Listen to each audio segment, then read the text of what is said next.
Newsflash! Penacony's Charmony Festival has entered its countdown phase. Accompanied by Clocky's TikToks, after 12 system hours, this grand celebration will commence with much fanfare.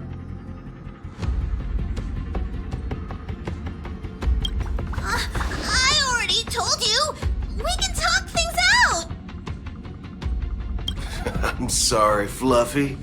I really have something urgent to attend to, so I had no choice but to resort to asking this favor of you all. Since you already know what you're doing, I'll also have to remind you of its risks. Hey, partner, what's with the hostility? I thought pulling this thing out was just a way of saying hello. For the last time, state your identity and purpose. My name's Boot Hill, and I'm a Galaxy Ranger. A Galaxy Ranger? You look like you seen a ghost. Did you think we all went extinct? Well, that's the price you pay for being off-grid for too long. The righteous heroes of the hunt would never hijack the Astral Express. I ain't hijacked anything. What, chatting with someone while holding the gun is considered a hijacking? It probably is. Pardon my frankness, but there are plenty of rumors in the cosmos regarding the Galaxy Ranger's current status, and none of them are pretty stories. I have a hard time believing you. Oh, this is hilarious. The tale that this bunch of fools spin is getting out of hand. There's even a bit about the Galaxy Rangers being turned into gibbons by Dr. Primitive, and they're in some valley screwing around on swings. Of course, I know you won't believe me, which is also why, similarly, I have a hard time believing that you're the real Nameless. See the bullets in this gun?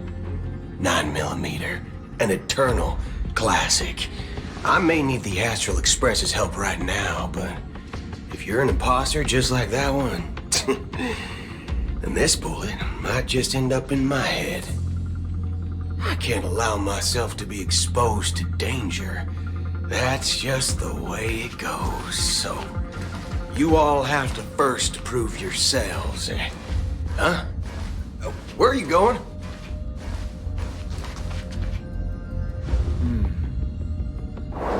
Recognize this? It's a model fudger. The Jade Abacus of Ally and Oath. The CN Joe really gave this to you guys? Model fudger? This is the Jade Abacus gifted to the Express by the Xianzhou Luofu's general, Jing Yuan. Its presence on board serves as the Xianzhou Alliance's official recognition of the Express. Is that enough? Not bad, kiddo. And across these sprawling stars, a gentle squeeze is all it takes to rustle up a whole legion of Cloud Knights. Now, I reckon that'd be one fudging sight to behold. Now it's your turn.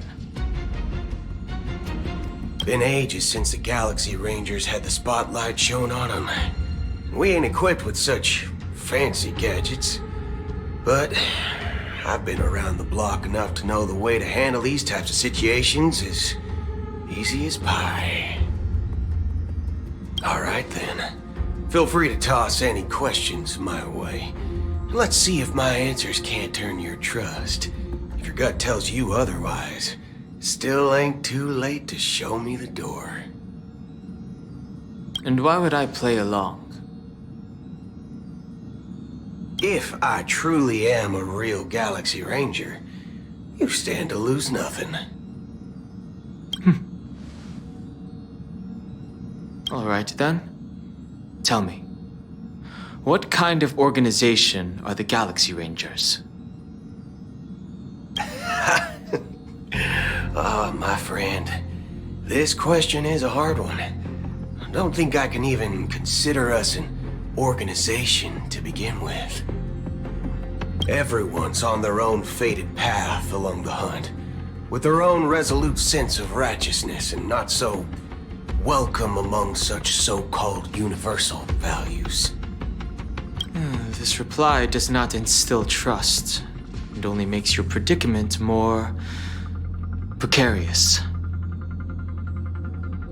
I'm guessing you're gonna ask about some form of shared faith, right?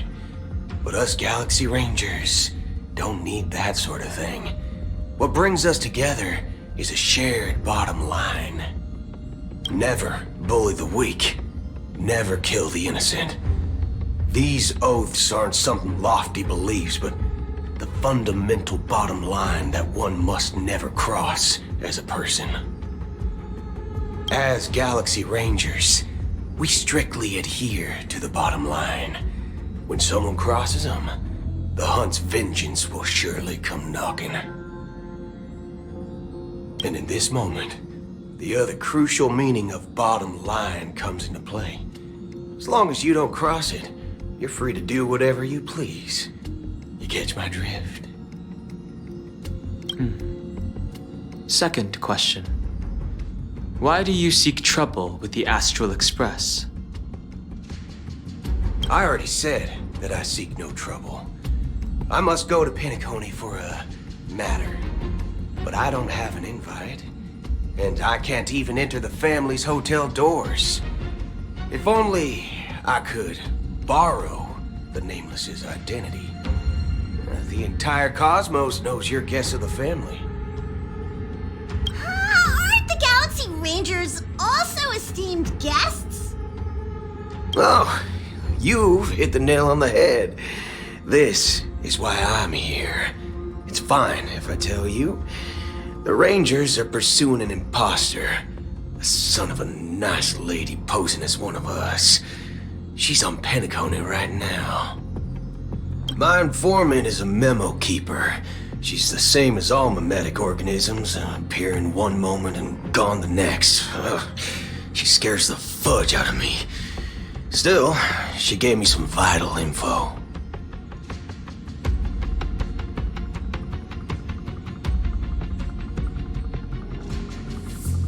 That Galaxy Ranger imposter. Who is it? Is that the third question? Is it a hard question? It isn't. Just that you might not believe me. That person calls herself Acheron. And according to our informant, she could be an emanator of nihility. That's impossible. That's what I said. Don't worry. When I first received the news, I had the exact same reaction as you. IX never gives anyone so much as a first glance, and that's perfectly normal. What reason would they have to bequeath strength unto mortals? Then you must know that emanators can also conceal their own identities, which, for many people, it's better that way. Otherwise, there'd be wanton bloodshed across the cosmos, or even, perhaps, turning their back on the path they're supposed to follow. I had the good fortune of running into an elation emanator. Its appearance was no different than that of those clowns. If it weren't through sheer luck that I got it drunk, I would have never known of its eminent status. Even in the purest hunt, you'll find the Xianzhou Alliance under the spotlight and Galaxy Rangers lurking in the shadows.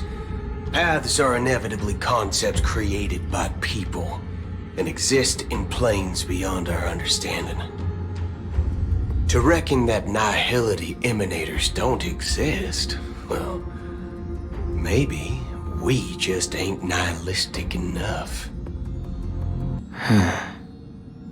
So, do you understand now? Your companions are in danger, and it's pretty harrowing. If you don't want to believe me, you'd best send a message to them, but I'd advise you to move fast. We don't know what's happening in the dreamscape or how much of what the memo keeper said is true. And that Acheron, who knows what she intends to do.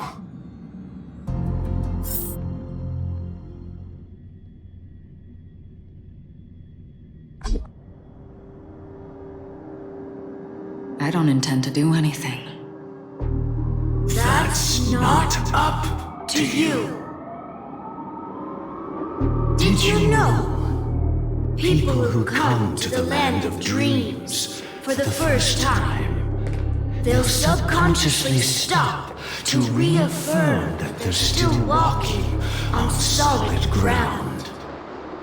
And then they will unanimously raise their heads to gaze at the sky. Be it reality or dream, staring at the sky is instinctual for humanity. Since the day that the golden hour was completed, it's always been there, watching over every single night of decadence. But now this night sky has been mercilessly severed, dyed with the mist of nihility. And this whole event happened within the course of a single slash of a blade. A single slash of a blade isn't really accurate. It was actually 2 blades, just that the second one was faster. That's not the point. Many guests who weren't supposed to be invited have gathered at this banquet. Even if the harmony is all-embracing, I have no choice but to show some of them the door. For the sake of Penacony and the peace. The planet of festivities has no place for you, a puppet of nihility. Those who live in the shadows do not bear the right to tread the illuminated stage. Speaking of living in the shadows, there's probably not much difference between us. It's only polite to reveal your true self, at least when speaking to others. Penacony's Dream Master.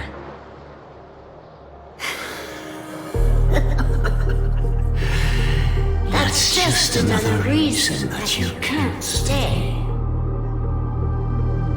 Whether you believe it or not, this is the real me.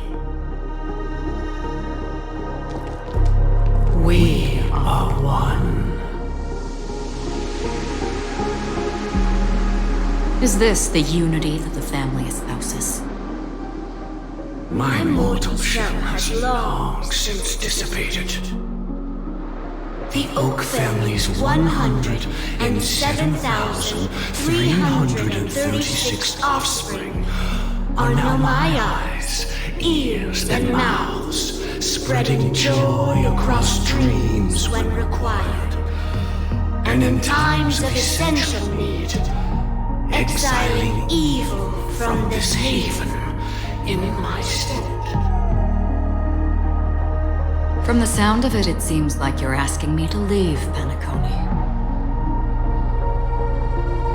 I am glad that you're an understanding one. Alas, I'm not asking. If you think you can. Are you threatening me? I ended it with a period. It was a statement, not a threat. Knowing who I am and still showing such malice. You're not the first, nor will you be the last. This scene played out many times before. And usually, when faced with my questions, most people retort, "Why can't I?" The result has invariably been that they can't. You are confident, but be reminded, the family is forgiving, but not weak. The cords of the harmony extend across worlds. If you do not comply, when the blade is unsheathed for even a hair's breadth, you will never be able to escape the eternal Centurion's wrath in all of your lifetime. 137 individuals. That is how many heathens I have exiled since I became Dream Master. Among them were those who once severed my wings, and those who immolated my body. And here I stand again, about to add another mark to the tally. And you will die. I mean, all of you will.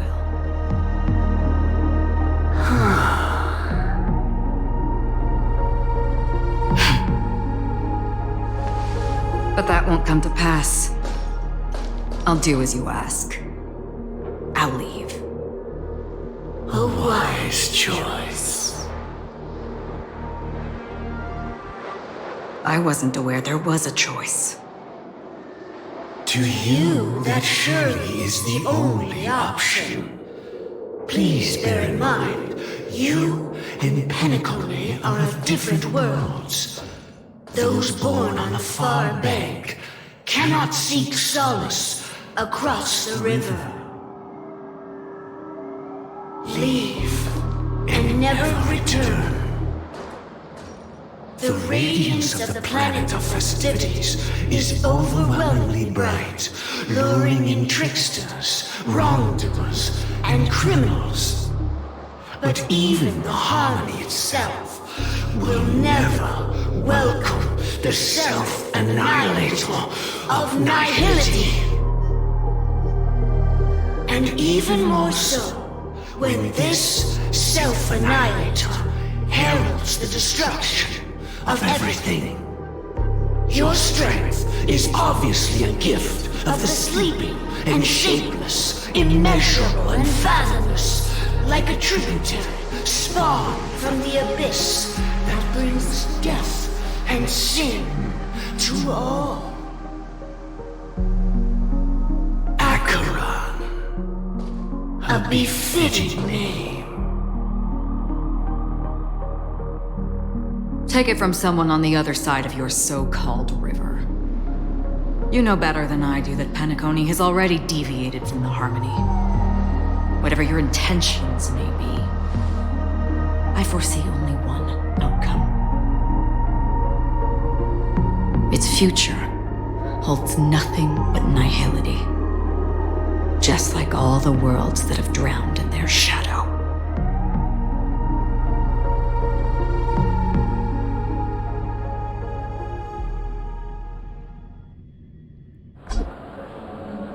Attention, please.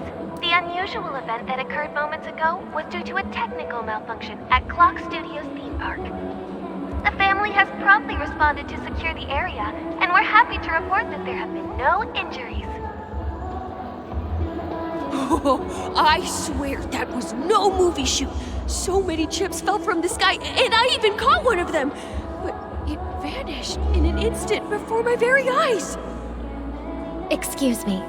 Are you talking about the Clock Studios theme park incident? Yeah, what about it? Oh, Miss Robin! Am I seeing things right?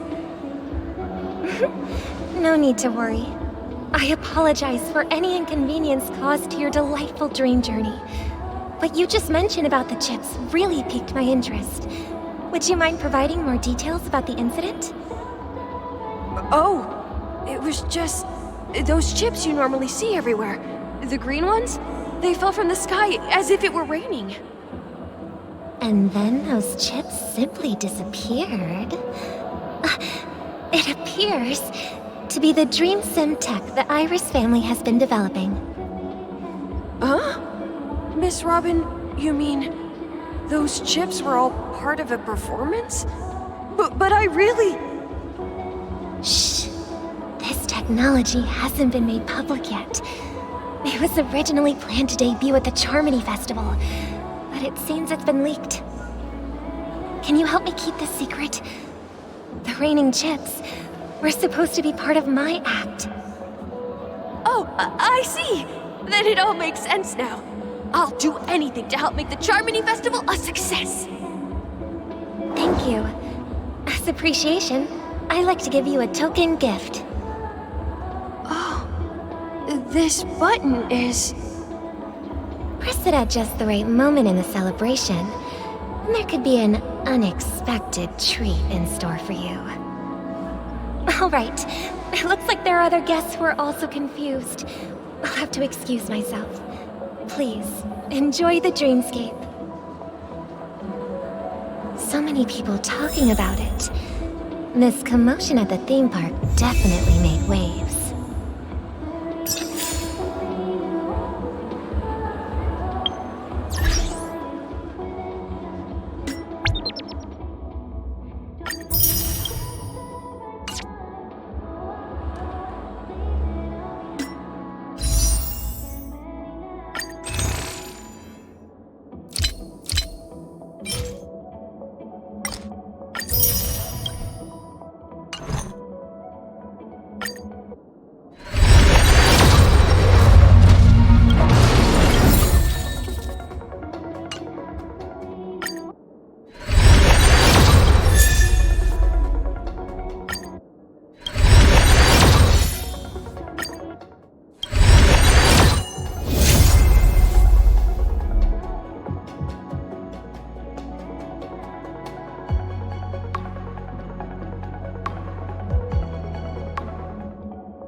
Only consistent practice can ensure optimum performance.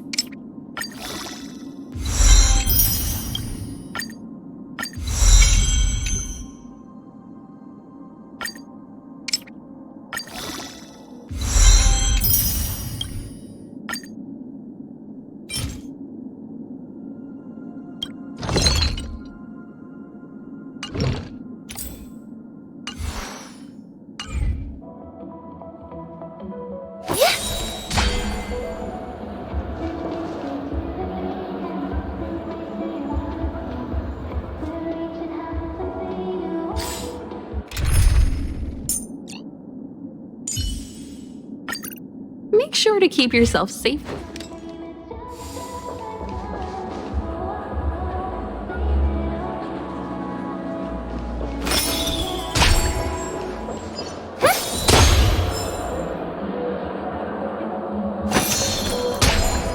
Let the show begin.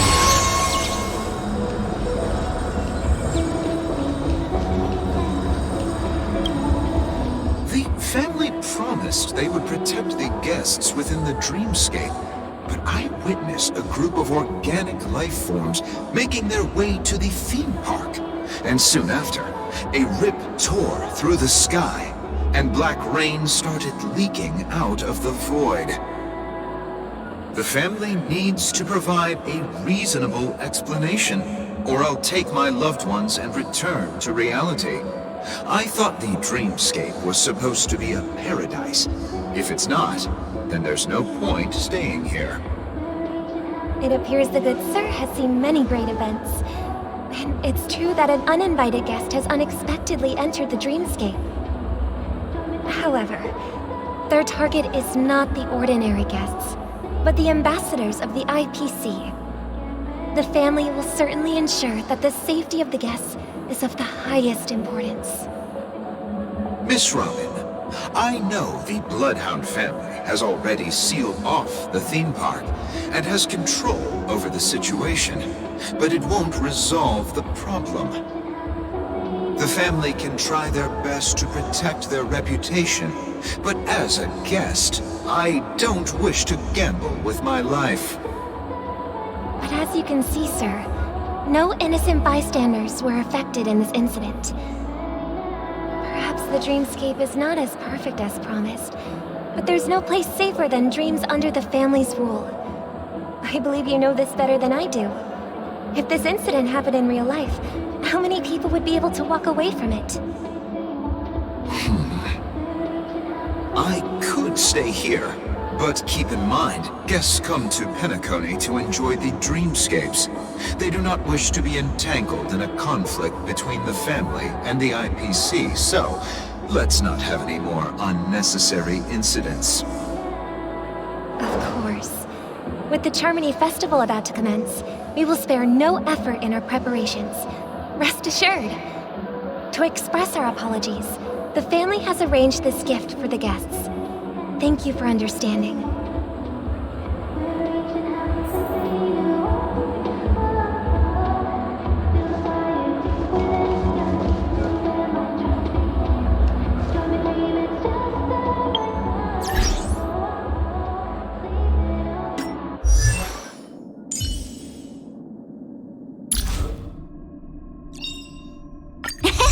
My past is gradually coming to light.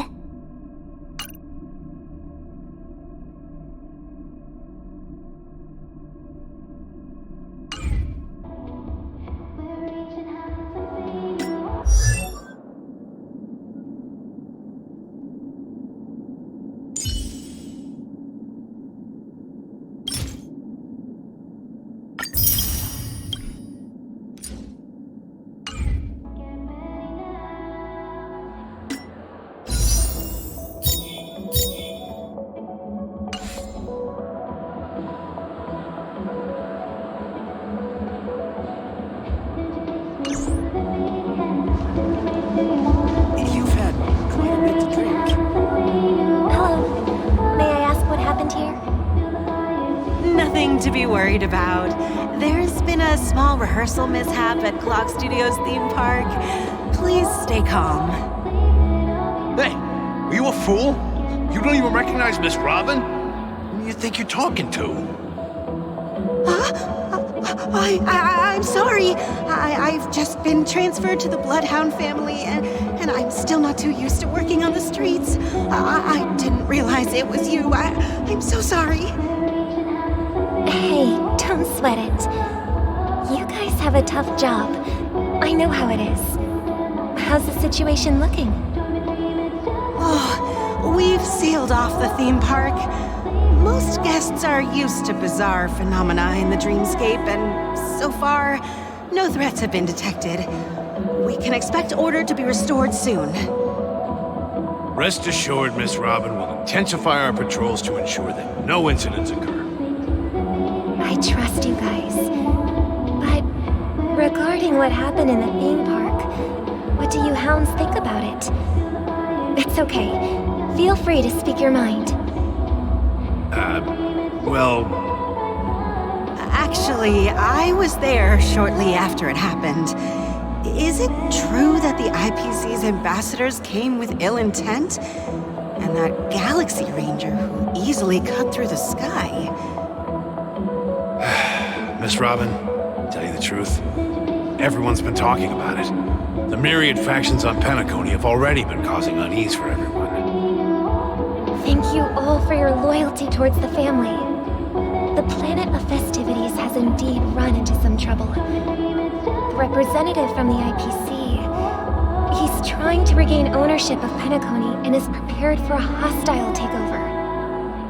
Of course, the family did not agree. The result of the failed negotiations is as you see it now. No wonder. So this is the main reason why the IPC staff are banned from entering the dreamscape. Did they apprehend the troublemaker in the end? Don't worry. Mr. Sunday is currently tracking his whereabouts, and I'll have something to show for it soon. However, given the situation, the IPC surely won't let this go easily. Therefore, we are relying on you hounds to maintain the order and stability of the dreamscape. Please be assured, Miss Robin, we take our orders seriously. We won't let those IPC cronies get away with this. Thank you for your hard work. If there are any other members who still feel uneasy, please tell them on my behalf that protecting the dreamscape requires everyone's help. This is a small gift prepared by the Iris family for the guests. There's one for you too. Please, open it at the Charmony Festival for an unexpected surprise. I can't believe I received a gift from Miss Robin. It feels like I'm dreaming. Wait, I am in a dream. If trouble comes knocking on our door, we're not afraid to go to war. Rest assured, the dreamscape's peace will be protected by the Bloodhound family.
Miss Robin? That's the renowned cosmic superstar, Miss Robin! I didn't expect to meet a fan here. I'm honored. Welcome to Penacony, a world filled with wonderful dreams. I can't believe I'm actually meeting the real Robin! Shouldn't you be preparing for the Charmony Festival? celebration is important. But the ceremony is fundamentally about sharing the Great One's harmony with everyone. If there's a chance to sing with everyone, I will not refuse. Regarding the recent mishap, I understand it negatively impacted some of our guests. As a member of the family, it's only right for me to come forward and offer my apologies to everyone. But, are you sure it was actually a mishap? Everyone saw those chips descending like rain and the red light tearing through the sky. Claiming it was merely special effects seems a bit far-fetched. Plus, I met that generous gentleman. He looked really out of it and kept talking to himself. Is this also part of the performance? Everyone, please do not panic. I believe that the family will give everyone a satisfactory answer in due time. Even if you say so, Miss Robin, it's hard to believe. Some people just never listen, do they? It's never ending. It just goes on and on. I'm getting really tired of this. Miss Robin? Still, I suppose I should keep on helping everyone. I am the epitome of joy, kindness, and goodness, after all. Huh? What was I just doing? And, who might you be, miss? Here, take this, little guest. This gift has been specially prepared for you by the family. Make sure to take good care of it until the opening of the Charmony Festival. Then, when the show reaches its climax, press the button together with the others around you. You never know. Something very exciting might happen.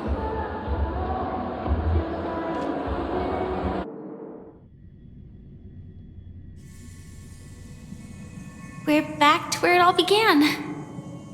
You entered the golden hour from this place. And it is also from here where you will enter the true Penacony. It is a pleasure to journey alongside you once more. But it's time I laid bare the entire truth before you. As you might have heard, I also go by another name. Stellaron Hunter Sam.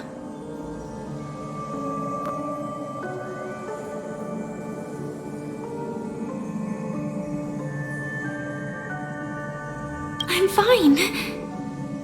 Sorry, I hope I haven't scared you. I know you have many questions. Do you remember when we encountered death in that strange dreamscape? When I was caught by that meme? In that instant before it killed me? I saw the reflection of another dreamscape in its ghastly pupils. So, following the clues in the script, I came up with some theories about the meme. That's why I instructed Silverwolf to issue invitations, drawing everyone to the Dreams Hotel. I intended to call upon death before you arrived, to solve the riddle using more direct means, and then invite you to join. However, contrary to my wishes, I couldn't defy the script, and I didn't get a chance to explain it to you. It is how you see now. I was impaled by the bladed wings of death. The heavy pressure of concentrated memoria miasma exploded in my mind as if it was actually reality. But after the momentary numbness subsided, I found that my body was absolutely unscathed. I was still alive. And it was just as I thought. I had arrived at a place starkly different from this beautiful dream. Beneath the dreamscape of Penacony lies another, more chaotic, more primal memory zone. Its name? Land of the Exiles. And so, Then I returned to the hotel in the dreamscape, hoping to tell you of its existence. Yet I could not reveal my own identity. So I could only divert your party's attention and lure you away from the battlefield. And after all my attempts proved futile, it wasn't until not long ago when a crimson blade of light shattered the high wall of the dream, causing you all to fall far into the abyssal depths of the dreamscape, that I was able to awaken you and your companions one by one. And that's it. That is all that's happened so far.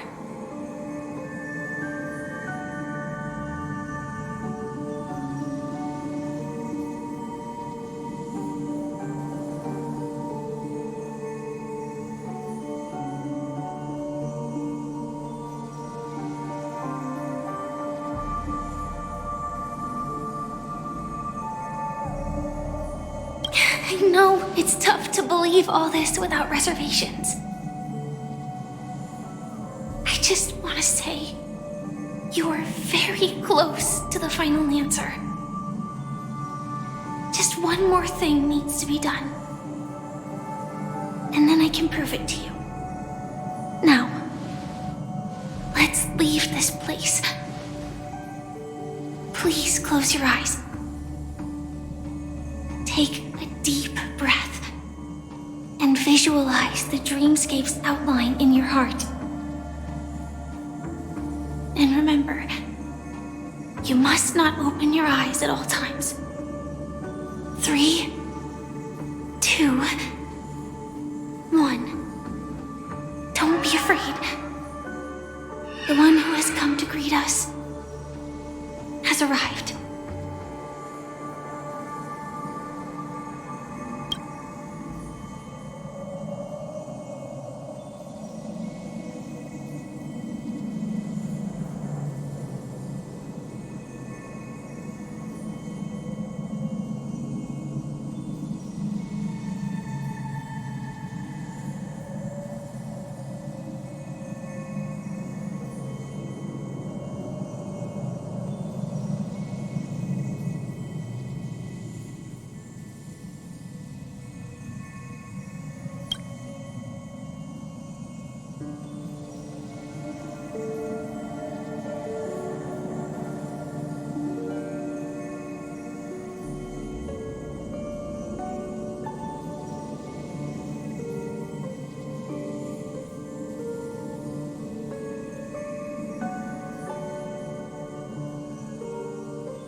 I never knew you could do this.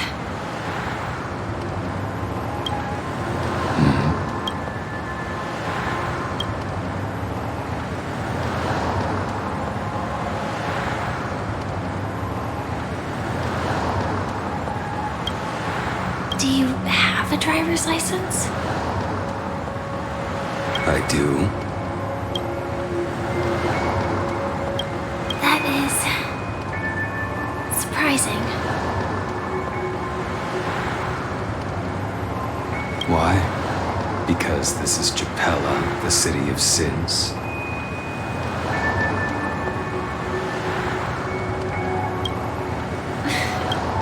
No, it's nothing.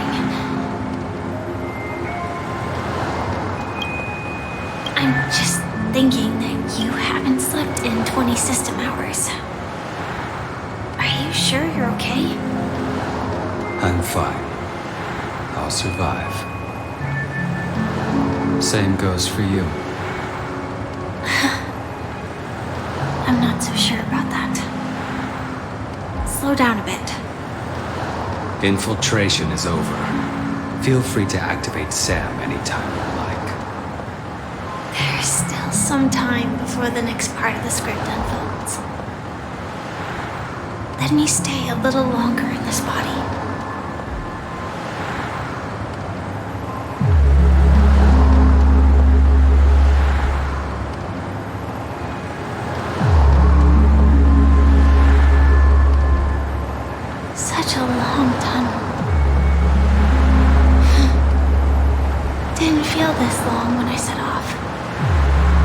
half a system hour, it will lead us to Kafka.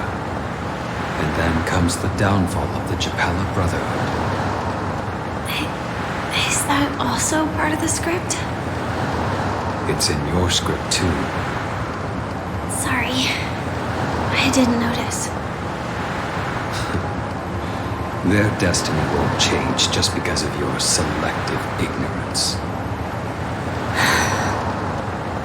I told you before, it's a bad habit. What about you then? Is this the moment you finally find the death you've been looking for? As always, it's a blank slate. It's not on this planet.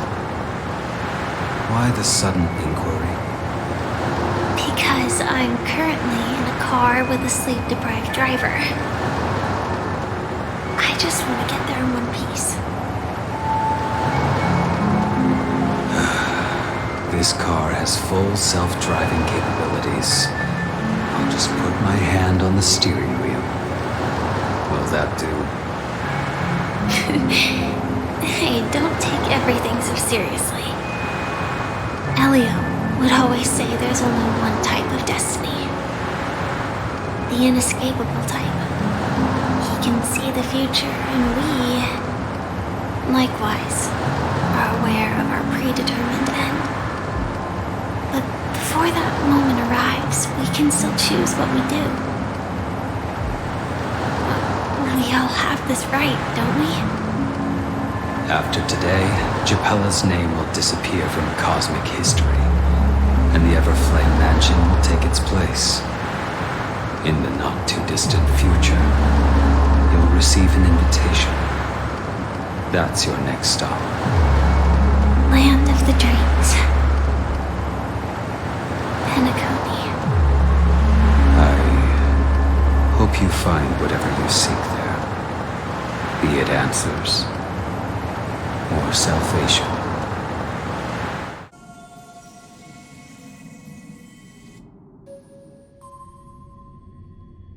Yeah. Glad to see you're safe and sound.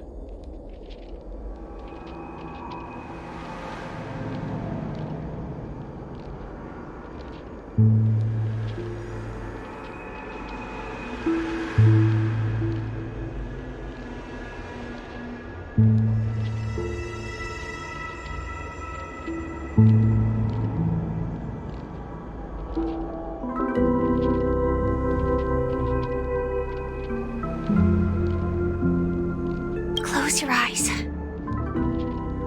This is the answer. Isn't it incredible?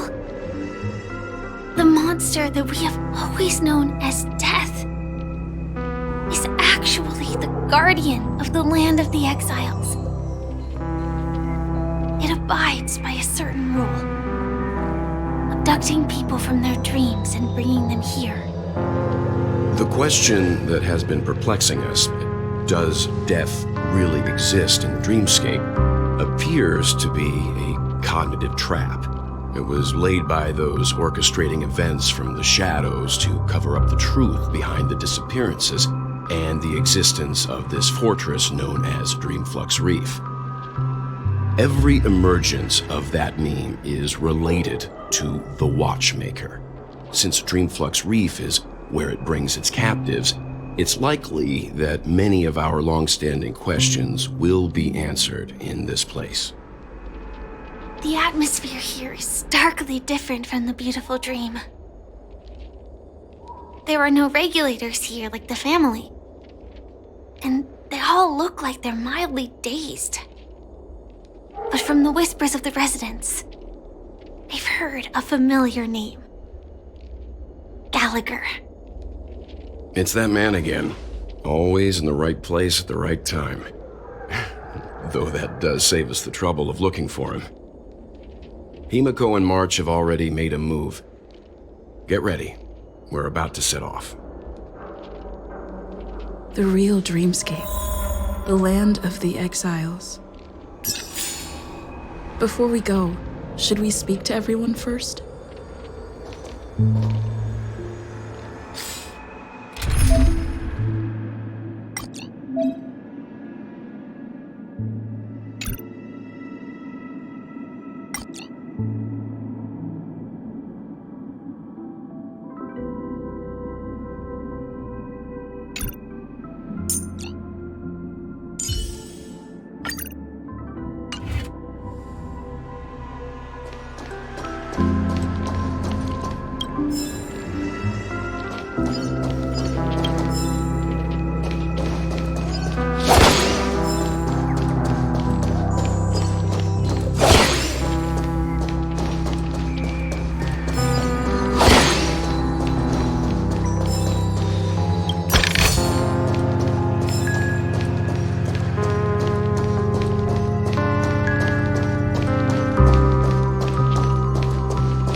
everything. 2 reasons. Firstly, the script. In the future that Elio saw, Sam and the Astral Express's confrontation was inevitable. I tried to break the shackles of the prophecy, but this is as far as I could go. That aside, there were also my personal motives. I wished to travel with you as Firefly, and not Sam.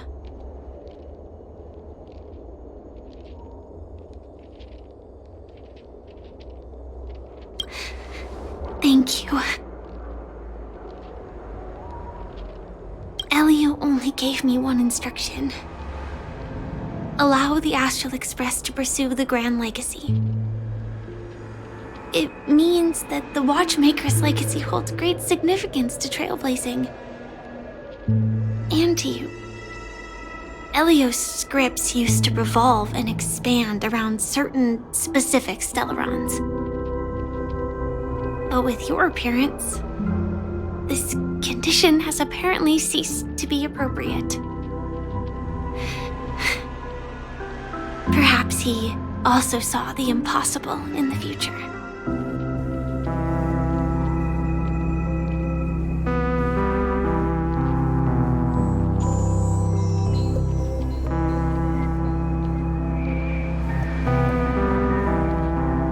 Do you still remember that medical cabin I told you about? Well, that's Sam. It belongs to the Iron Cavalry of Glamoth's Firmament Frontline. A Firefly Type 4 Tactical Heavy Assault Mech. It is the cradle of my vitality. And the meaning of my birth. And for the longest time it was how I should have looked to the rest of the world. The timescale of Dreamflux Reef differs from reality, so we mustn't lower our guard. You're sensitive to Memoria. A slight misstep, and you could get lost in this memory zone.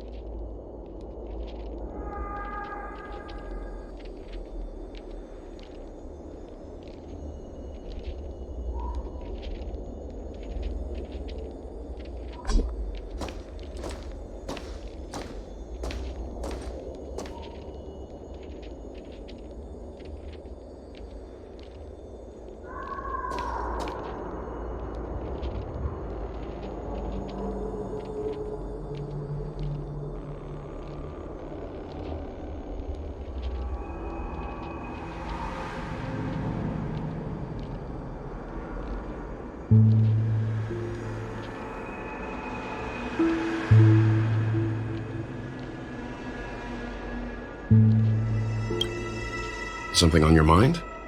Let's talk about it.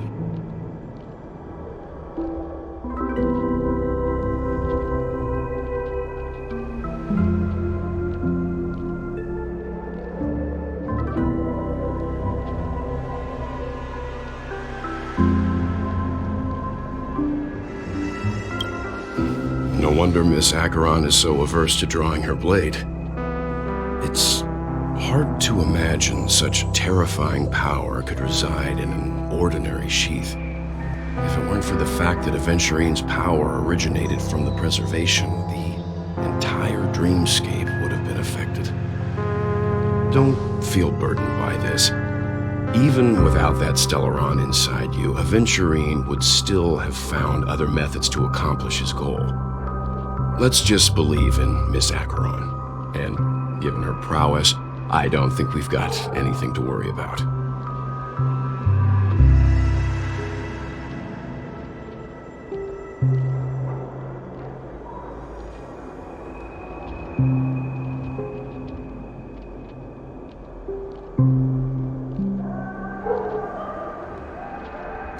During your investigation, he shared a vital piece of information.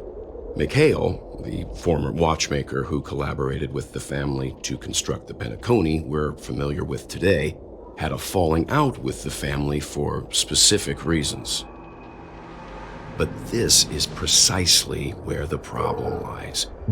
You were clearly investigating a murder, so then why, as a security officer, is he changing the subject to talk about his past with the watchmaker? And now, with Firefly mentioning his name again, it's hard not to be suspicious. Before we found you, she'd already revealed her Stellaron Hunter identity and shared a lot of information. Who would have thought that the Molten Knight's true identity was actually a young girl? For her, this is a secret that she cannot allow others to know. That being the case, I think we can believe she's willing to cooperate. But she didn't reveal all her secrets. I just can't shake the feeling that her situation is different from that of the typical dreamer. And I hope that doesn't lead to any dangerous predicaments.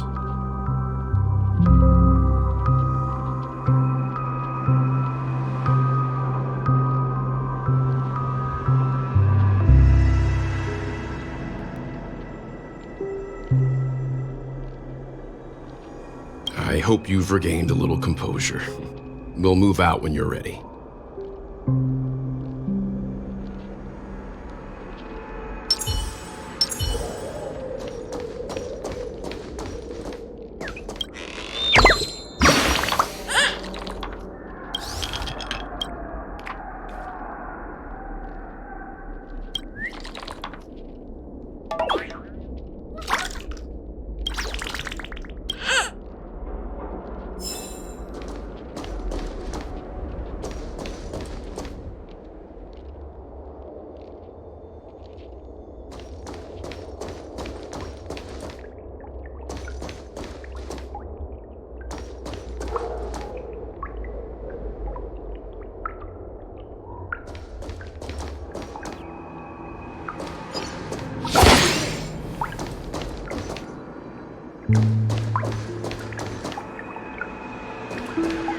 Keep going straight down this alley, and it'll lead to an elevator. It'll take us to the center of the land of the exiles.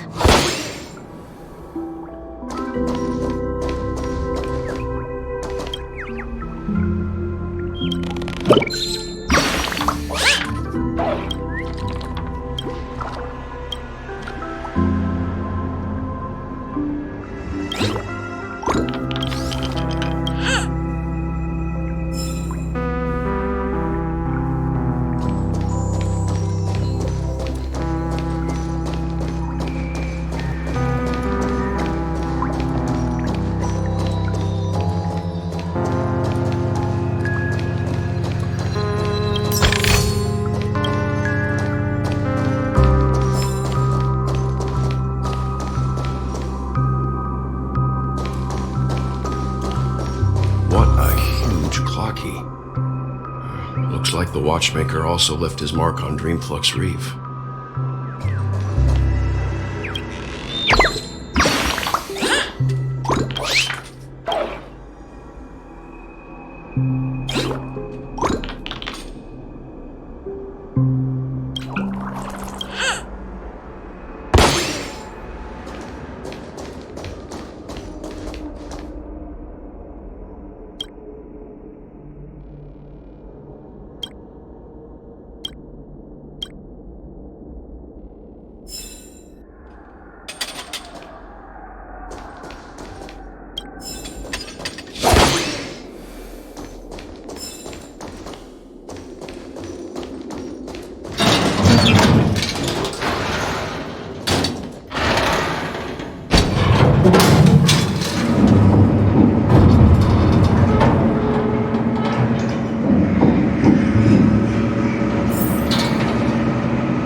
atmosphere in this fortress is pretty different from that in the beautiful dream.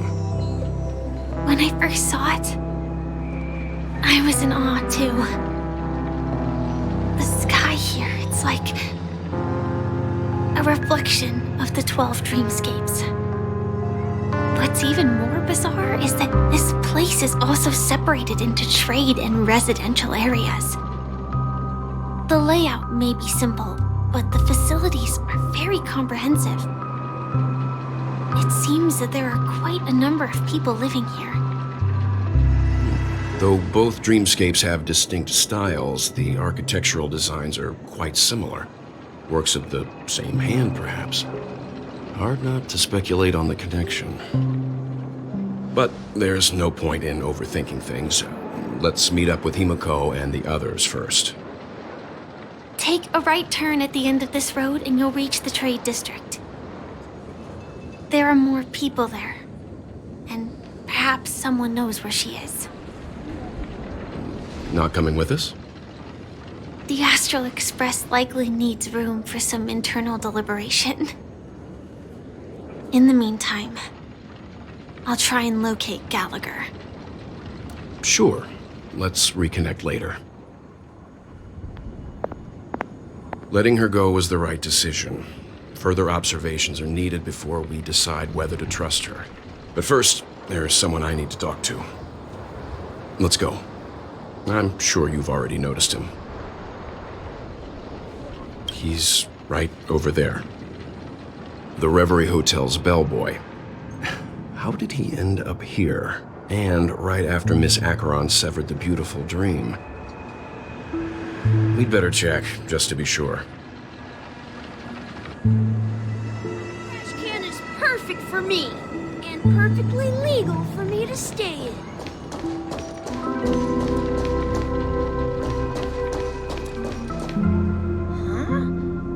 You're the guest from before. We meet again! And a new friend. Forgot to introduce myself. I'm the hotel's bellboy, Misha. Hello, Misha. I'm Welt. We met in a dream. And who might this be? Tick-tock! Old friend and new friend! Let's high-five!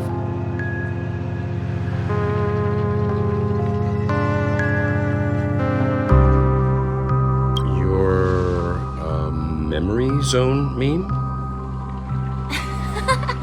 No, Clocky is a good friend of mine. We all live here. How did you two get here? This dreamscape isn't supposed to be open to the public. I wonder if it has something to do with Sleepy. So, this is your home? Yep. After my work in the beautiful dream ends, I'll go back home.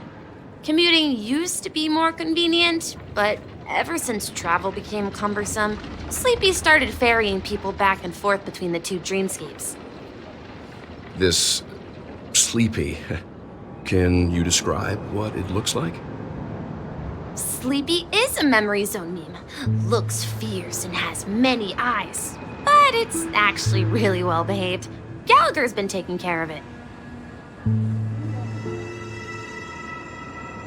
Based on the description, that meme is indisputably death. A nightmare for the family, but for the people who live here, well, that couldn't be further from the truth. Death? Not in a dream, surely.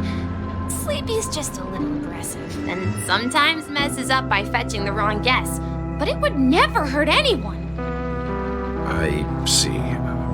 Has it brought back any guests recently, say, in the last day or two? We're currently investigating a missing person case that occurred within the beautiful dream. I see. Then you'll have to speak with Gallagher. But he's currently busy hosting a visitor from the Oak family and specifically asked not to be disturbed. Mr. Yang, the person you're looking for, is it Miss Robin? Just as I thought. Considering what happened with Miss Firefly, this doesn't come as a surprise. you're looking for Miss Robin, I can lead the way. She told me that she'd be willing to meet with outside guests. If it's not too much trouble.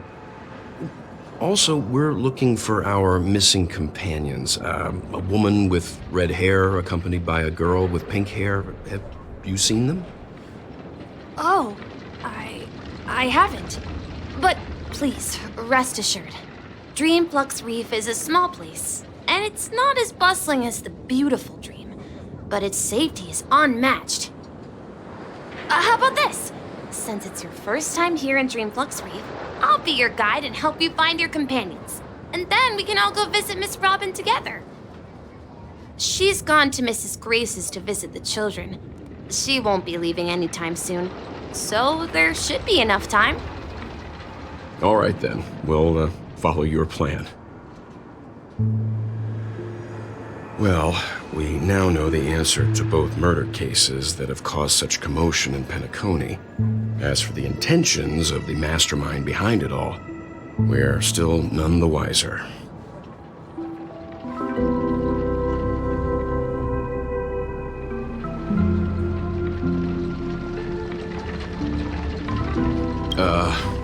No idea.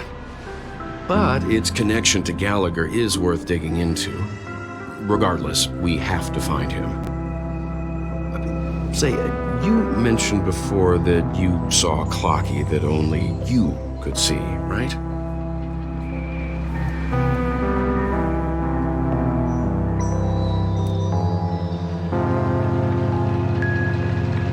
I can't shake off this strange feeling. Am I really still so young at heart? Forget it. It's not important. We'd better just follow Misha.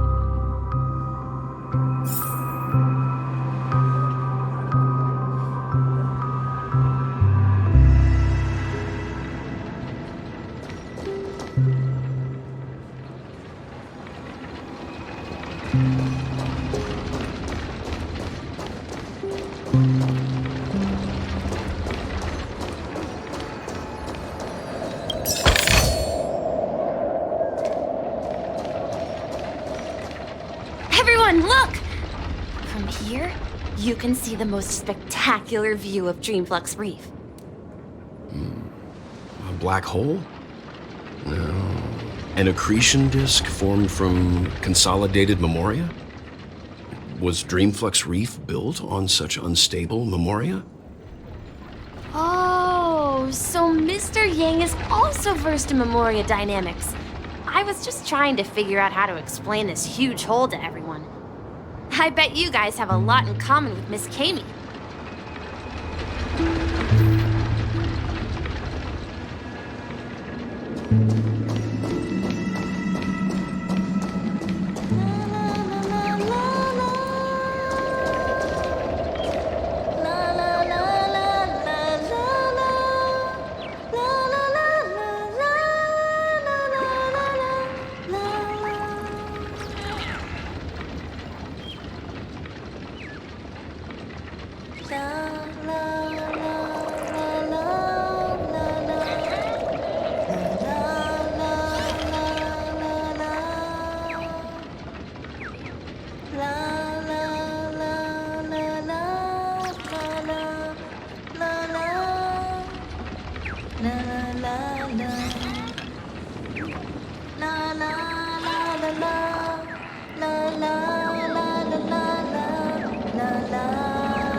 There she is!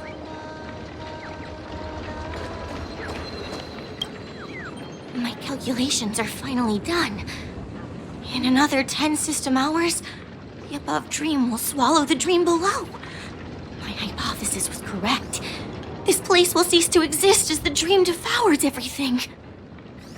Who are you all, and why haven't you left yet? This place is about to disappear.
Surveyor specializing in Memoria dynamics, and this is my life's work that I'm researching.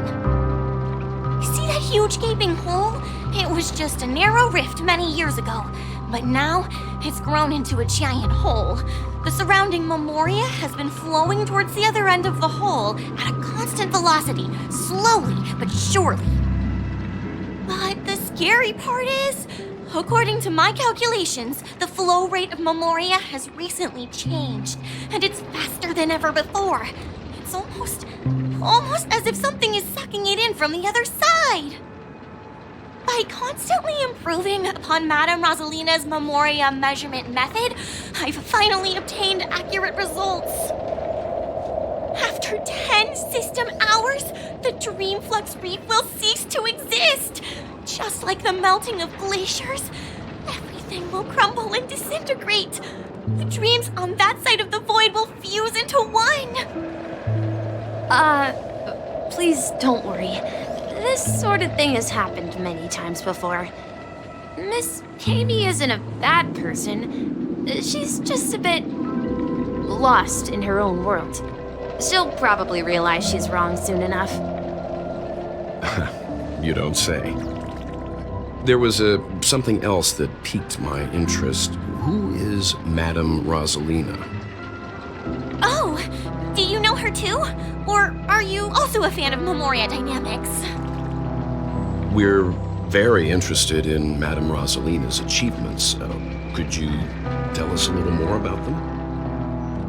Why, of course!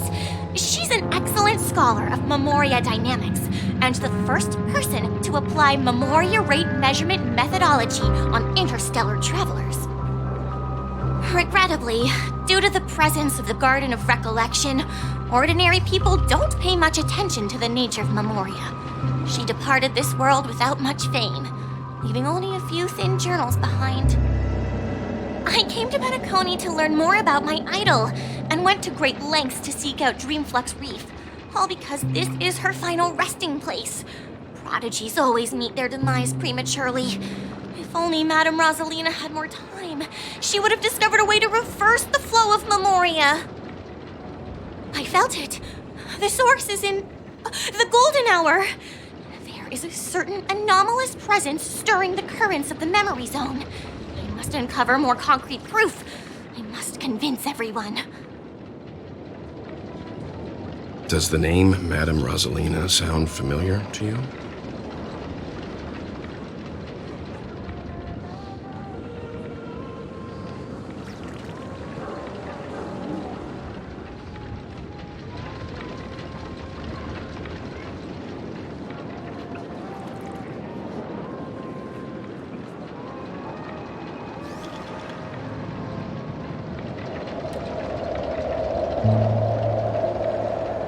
That's right. It seems like she did a great deal of research and calculations in Dreamflux Reef before abruptly passing away.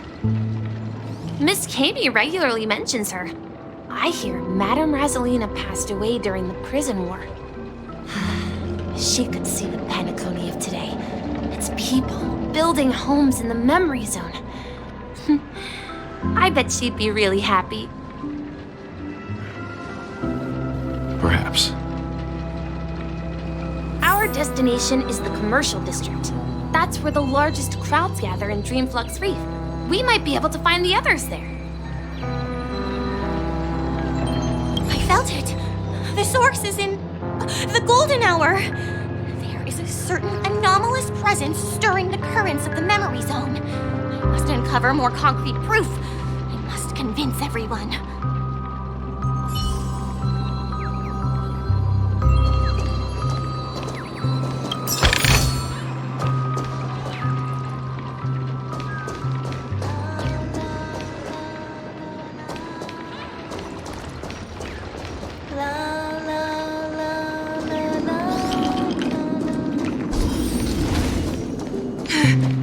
Let me go!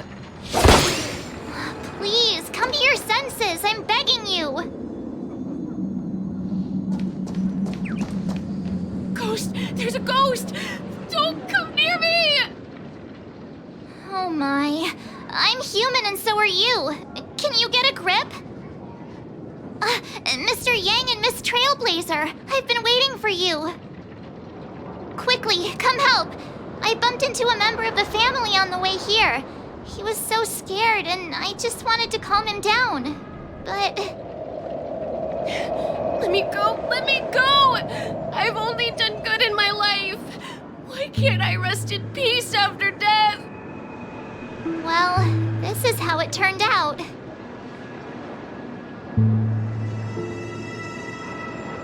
Ha ha, you're a regular comedian. He thinks he's dead. Although, when I first fell in, I also thought the same. Dear guest, this is not the afterlife. This is Dreamflux Reef. That's right. Did you hear that? Repeat after me. Dreamflux Reef. You're talking to someone invisible. If I'm not dead, what am I? I shouldn't have pushed my luck and tried sleeping in my dream. Curiosity kills the Papashi.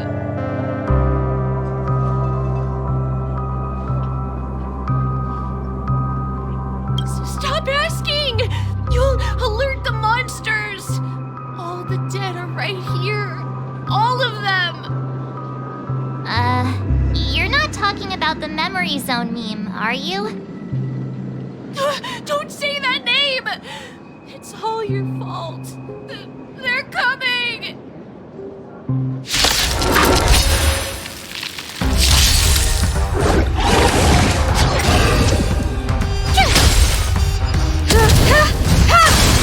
You won't get away. Still waters uplift. I weep for the departed. It is your fault.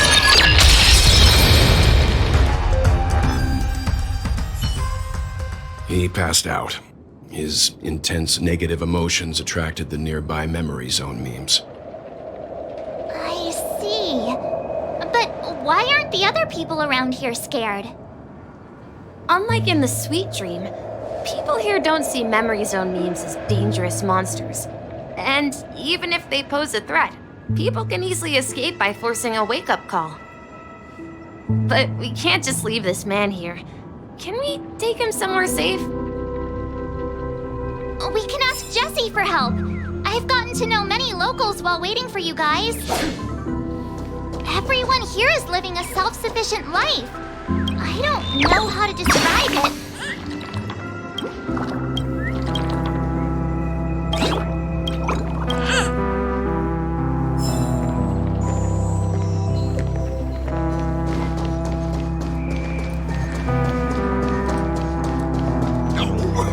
This rate the family will be done for.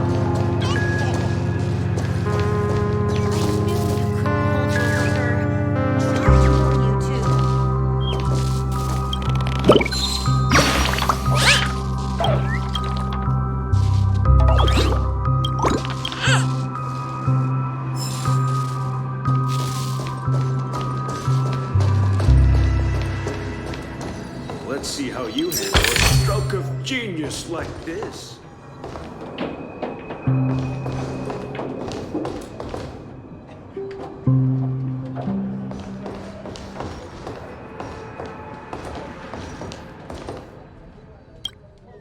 Evening, Jessie. Is it evening? Welcome, Miss March. Who might these be? These two are my friends. As for the man lying on the ground, he's a scaredy cat who fainted from fright. I see. Another poor guy who accidentally ended up here. I'll take care of him. There have been a lot of new faces lately. Things must be tough in the beautiful dream. The few remaining havens of freedom in Asdana will soon face trouble. Do such things often happen here? Not really, but they're becoming more frequent now. Guess it's one of the signs of the Sweet Dreams collapse. This man has had quite the shock. Could you help me find a Halovian lady, March? Her songs can heal mental wounds. A Halovian lady? That must be Robin. She's also here in Dreamflux Reef. Huh? Robin? But I thought she... Oh, right. If Firefly is here safe and sound, then it means Robin must be okay too. Misha is about to take us to her to find out what happened. But before that, let's meet up with Himiko. You were with her earlier, right? We met some stowaways in the residential area. Most of them came from neighboring star systems. I heard that places like Dreamflux Reef are scattered throughout the memory zone of Asdana, like islands in the ocean. They existed before the family arrived. I also heard that when Dreamflux Reef took shape, it was the center of all dreamscapes in Penacony. If that's true, it's no wonder there are so many similarities between this place and the Sweet Dream. Himiko must be gathering information. Let's hurry up and get going.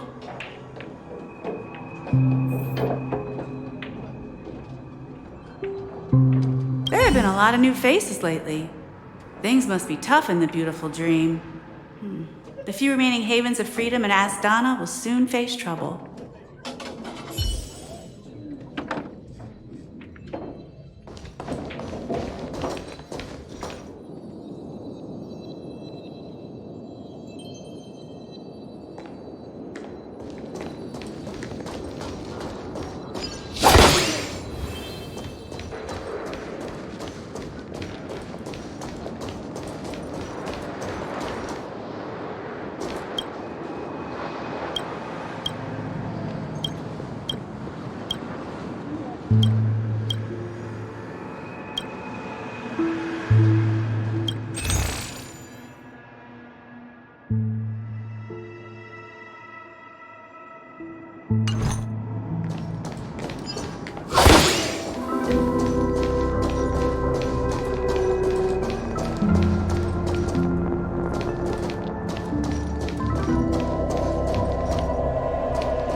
She can't be too far away.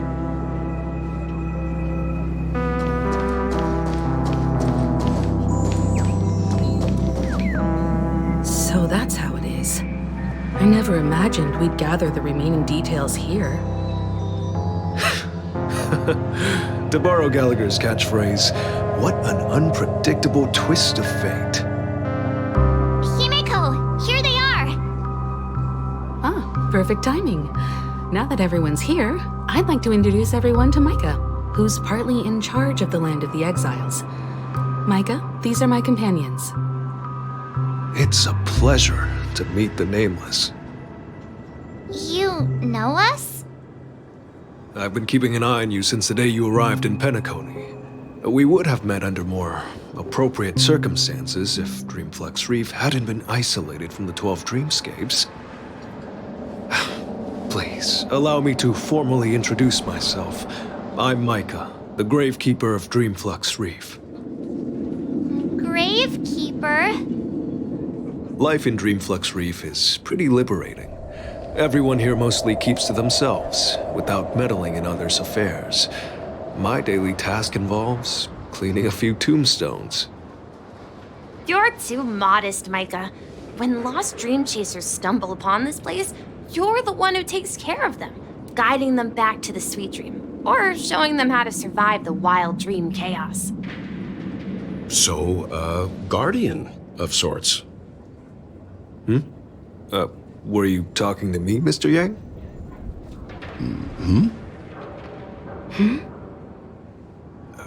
On that note, Mr. Mika, which tombstones are you referring to? We didn't come across any graveyard when we arrived. They're actually just symbolic stones. But since you're curious, Mr. Yang, I'll take you there. I have a feeling you might find something of interest there. But before that, you have an important guest joining you. An important guest? Who could it be? This way, please. The road...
There she is.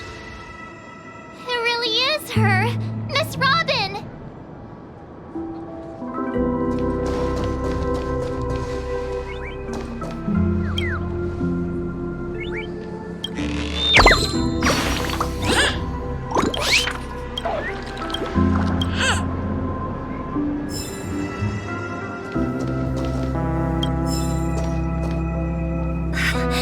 Everyone sang so wonderfully. It's not often that I tried this music style, but I've gained some valuable insights from it. Oh, I can't thank you enough, Robin. Well, these kids have made incredible progress in only a few days. It was nothing, Grace. I merely taught them how to sing. It was you who brought hope into their lives. Life must be quite difficult for them in reality, I imagine. That's right. Whenever it's time to say goodbye to these kids, they're reluctant to leave. But I've explored every corner of Dreamflux Reef, talked to everyone I met, and they all told me the same thing. This shattered dream is not worth clinging to. It seems you truly are a child of the Harmony. Emma and Andy are orphans I took under my wing. Carol there, with her blind eyes, used to work at a nutrition center in the outer ring of Penacony. And as for Gary, he's been living with autism since he was a child. They're not old enough to enter the sweet dream managed by the family. If we compare people to birds, these kids are like fledglings with impaired wings. But in this dream, well, they can fly freely. Even if they stumble along the way, well, they're still relying on their own strength. And me, an old lady with no legs. Well, without this dream, I couldn't even walk toward them. I'm glad that you found a new life here in Penacony. It's just... Don't worry, Robin. Dreams have their significance, but they aren't everything. both the children and I understand this. No matter how long we fly through this dream, we will one day return to reality. But you know what? Emma and Gary aren't plagued by their insecurities anymore. No, and Carol is learning how to cope with her blindness. And Andy is livelier than ever. Well, even I've become more optimistic. You see, in dreams, we learn how to live. Once we return to reality, we learn how to survive. And should our feathers be damaged, then we share our wings with one another. There's no need to covet an illusory sky in dreams, because we have the right and the ability to fly towards a broader horizon. It's a relief to see you safe and sound, Miss Robin. It's nice to see you all again, Astral Express crew. I heard my disappearance caused quite the commotion out there. I'm really sorry about that. Since you're here, can we assume that you're fully aware of the situation in Penacony? Ever since I returned to Penacony, my voice started to change, until it gradually faded away. At first, I thought it was a temporary ailment, perhaps due to having been away too long. I thought maybe it just takes some time for my body to acclimate to the high concentration of Memoria and Asdana. But now it seems the root of the problem goes way beyond me. There are elements around me that don't align with the harmony. And losing my voice is just one of the signs of the Sweet Dreams collapse. The Sweet Dreams collapse. That memo keeper mentioned the same thing. So it's real. While I was away from Penacony, the boundaries of the 12 dreamscapes kept expanding outward. But whenever I mentioned the anomalies in my dreams, the family heads refused to talk about it. Only my brother was willing to respond. Later, I discovered the secret letters from the IPC ambassador, which further convinced me that there are hidden secrets beneath the surface of Penacony. So, following the clues in the Oak family's dossiers, I found my way here. The land of the exiles, concealed by the family under the guise of death. A dream within a dream, where Penacony's past is buried. Hearing you speak, it sounds as if your voice has made somewhat of a recovery. I hate to admit it, but the harmony in this place resonates more broadly than within the Sweet Dream. It's regrettable, but the family has experienced betrayal. The traitor, or traitors, abandoned their original principles and, using the name of harmony, exploited people's weaknesses to turn Penacony into the planet of festivities, trapping everyone in the illusion of the Sweet Dream. This is not the strong defending the weak, but rather the strong exploiting the weak. A world without equality won't ever be favored by the harmony. And naturally, those voices blessed by them have lost the ability to sing. Could there be another force influencing the family's shift in philosophy, Miss Robin? Considering what happened with Acheron, it's difficult to conceive of another entity within the realm of the harmony capable of influencing everyone. Unless a power surpassing that of an emanator is involved. I'd heard about what happened to the Xianzhou Alliance, but as far as I'm aware, the family hasn't faced any such external interventions. Who knows? Perhaps I've just been away too long and missed something. Regardless, I cannot accept my home is moving towards the very opposite of what the harmony represents, while still claiming to uphold it. I must uncover the reason why Mikhail cut ties with the family, and who exactly it was who betrayed us all. Do you remember our arrangement, Mr. Micah? Well, here's my answer. I've decided to forgo my role and never step foot on the Charmony Festival stage again.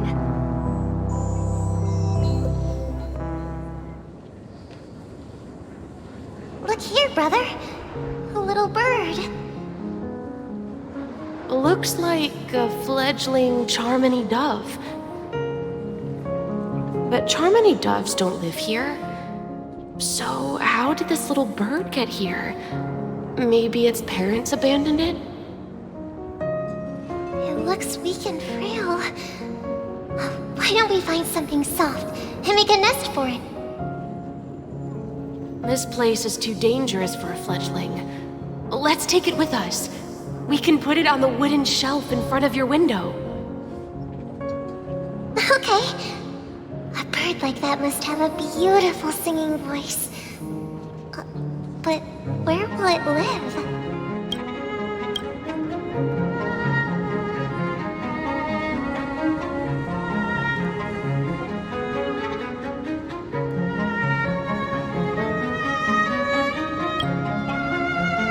I'll ask the family head to build a cage for it. A cage? Then it won't have the freedom to fly, right? Let's see.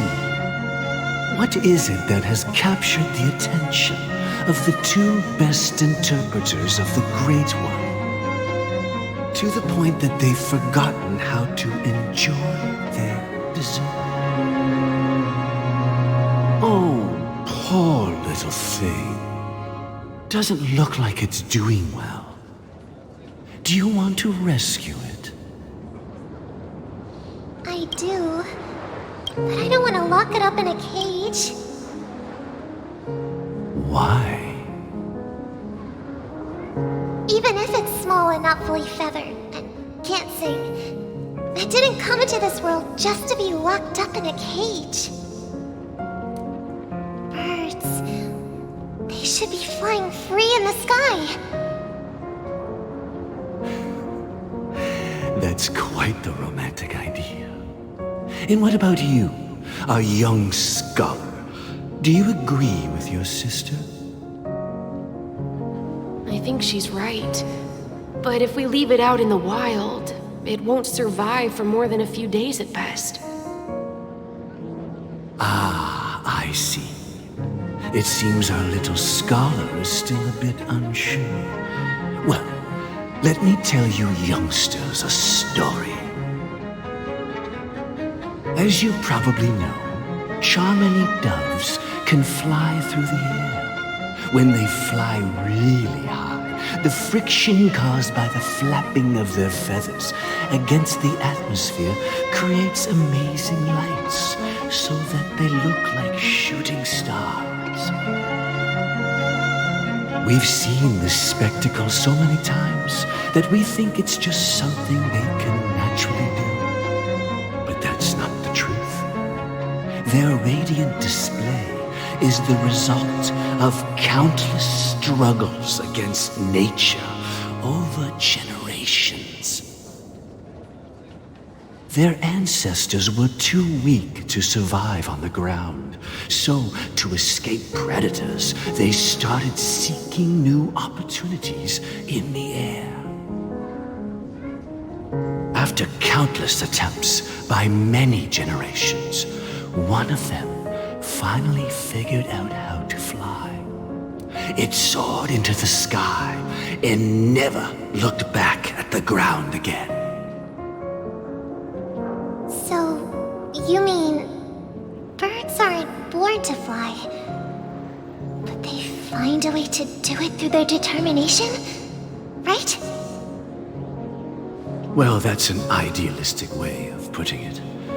So, what are your thoughts, Sunday?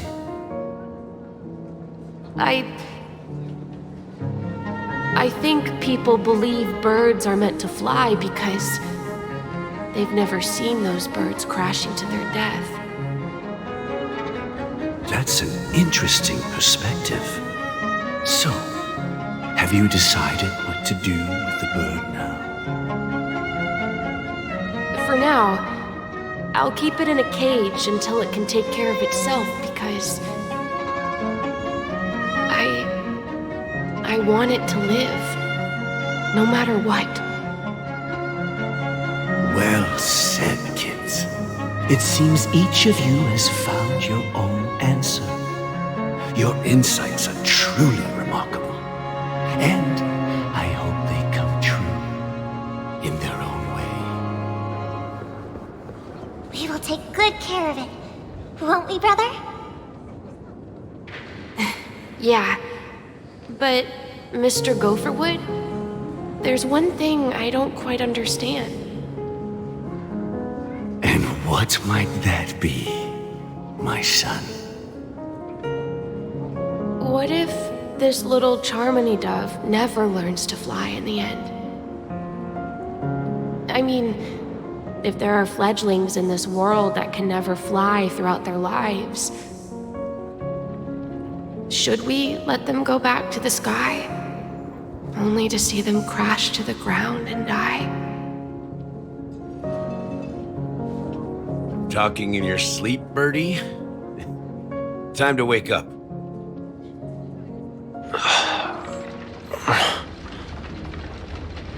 Huh? Need a hand? I'm still alive? Yeah. Happy about that. Where is Robin? Tell me. Now. I knew that was going to be the first thing you'd ask. Don't worry, your sister is here, safe and sound. She's probably walking around the streets now.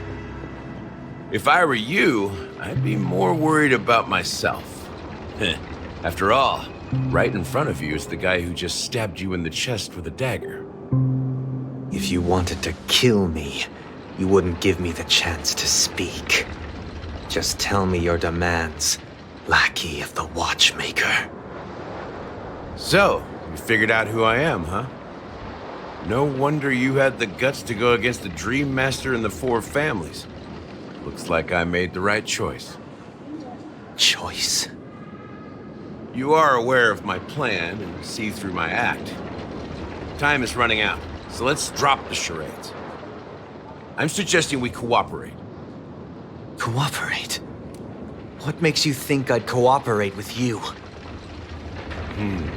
The fact that the famous Robin has chosen my side.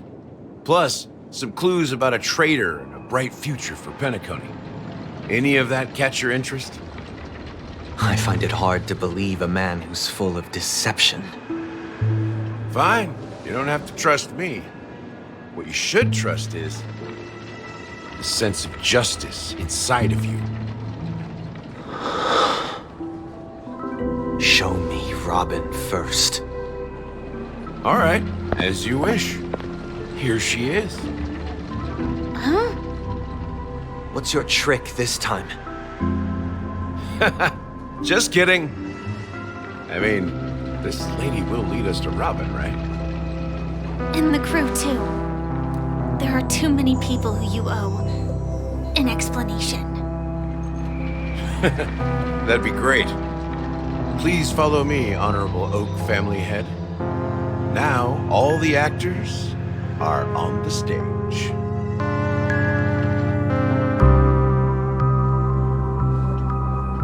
This is the monument I mentioned earlier. The names inscribed on it should be familiar to all of you.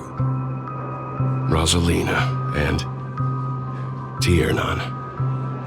When Penacony was known as a frontier prison, it was the Trailblazers who connected it with the stars. They were the heroes who saved Astana, and their names deserve to be immortalized. Not just on this small stone tablet, but in the annals of history for all of time. However, today, the planet of festivities is nothing but sweet dreams. That heavy piece of history is all a distant memory. Just like that prison.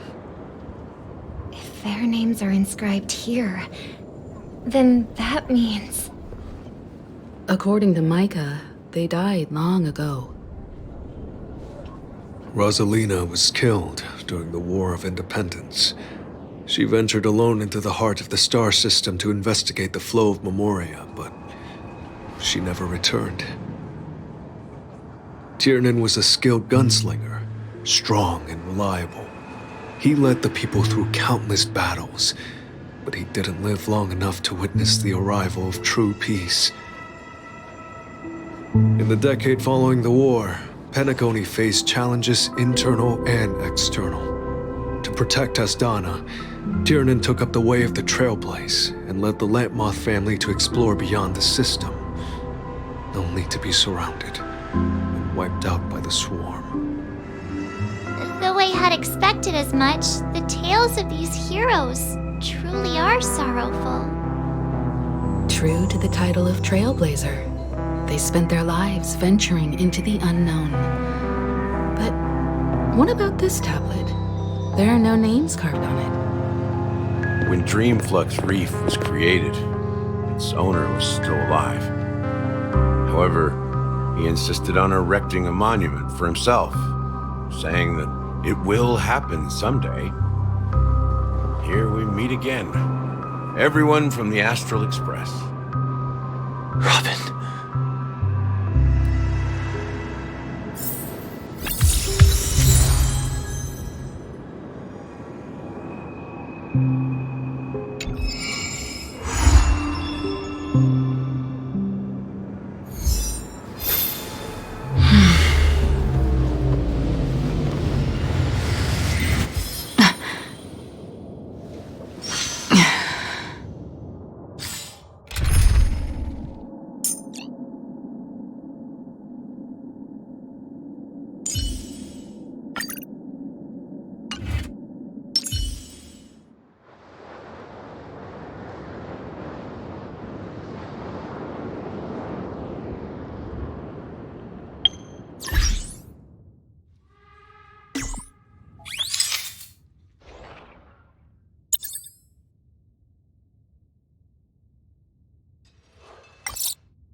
The atmosphere sure is livened up with all these people in here.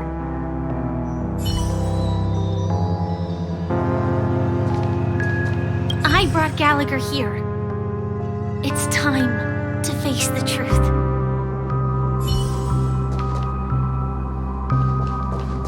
Well, I did my job. I gathered everyone here. Gallagher will explain the rest to you. Take care. Brother. There's no need for words. You're safe, and that's all that matters.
promised to give the siblings some privacy, so let's talk about our business first. What do you say? That sounds sensible enough. Since you went through the trouble of gathering the family head, the crew, and the Stellaron hunters, I'm guessing you have something important to say, Mr. Gallagher? Oh, is it that obvious? The look on your face is practically screaming I'm the one behind all this. You're right, Mr. Yang. It is indeed time to come clean on everything. The siblings already know what they need to, and they've made their choice. But you, Nameless, arrived a bit late. So it's only fair that I answer your questions. Before we begin, let me reintroduce myself. I'm the founder of Dreamflux Reef, the deputy of the Watchmaker, and the one who sent out that invitation. As Gallagher, the history fictionologist, I humbly extend my greetings to you all. History fictionologist? So what, everything you told us was made up? Well, don't worry. Almost everything I shared was true. Well, except for the part about the family accepting me back. I double-checked with Micah, and everything he said about the family, the Watchmaker, and Mikhail is true. Thank you for your understanding. Now let's get down to business. I'm sure you're all wondering why I went through the trouble of setting up this battle for the legacy, inviting different factions, and stirring up a ruckus all over Penacony. Well, it all boils down to something very familiar to all of you. The Stellaron. The Stellaron? But how is that possible? Penacony is a free-flowing interstellar hub. There are no signs of contamination whatsoever. You're totally correct. So, care to take a guess at what that means?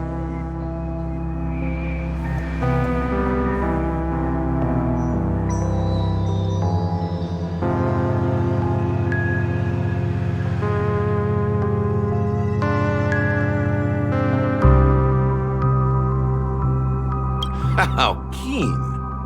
Well, what should I say? I expected nothing less from the person here who is the most familiar with the Stellarons. The sweet dream doesn't come out of thin air. If you think of the memory zone as the sea, creating the land of the dreams is like filling that wild ocean with earth to make an island. To achieve this feat, without the help of an emanator of remembrance or enigmata, the only way is to use a Stellaron. And that's not something you can achieve with a simple wish. It requires vast quantities of knowledge, time, and manpower. I'm sure you get what I'm hinting at. In Azdana, the planet of festivities itself is a Stellaron disaster. The planet of festivities itself is a Stellaron disaster? It all started a long time ago, back when the Watchmaker and his crew liberated the frontier prison. They faced countless challenges as they began building Penacony from the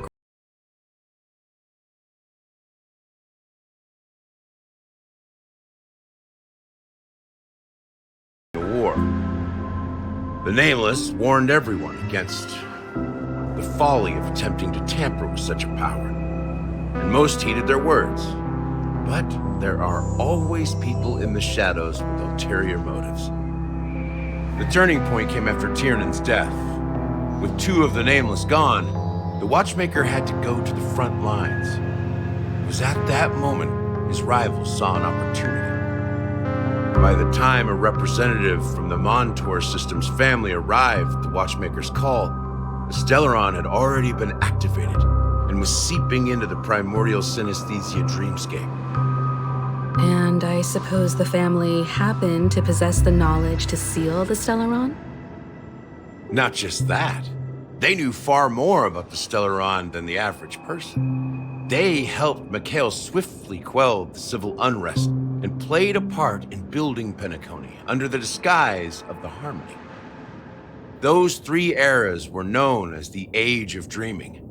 the watchmaker, who had been left in the dark, sent out invitations across the universe, spreading the hype around the land of the dreams. Then, how did they turn against each other? Remember the island in the ocean metaphor? The truth is, the Stellaron was never truly sealed. It existed in a different form within the dreamscape. Think about this.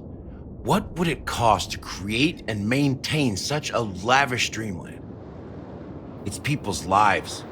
The opulent dream is built upon the decay of spirits, with a toxic elixir called pleasure flowing through the dreamscape. It tempts people to indulge in the dreamscape, and gradually their minds succumb, becoming nourishment for the sweet dream. Confusion, laziness, and cowardice, weaknesses that plague humanity, were magnified and nourished by the family. Penacony became a new kind of prison, even more impenetrable than the previous one.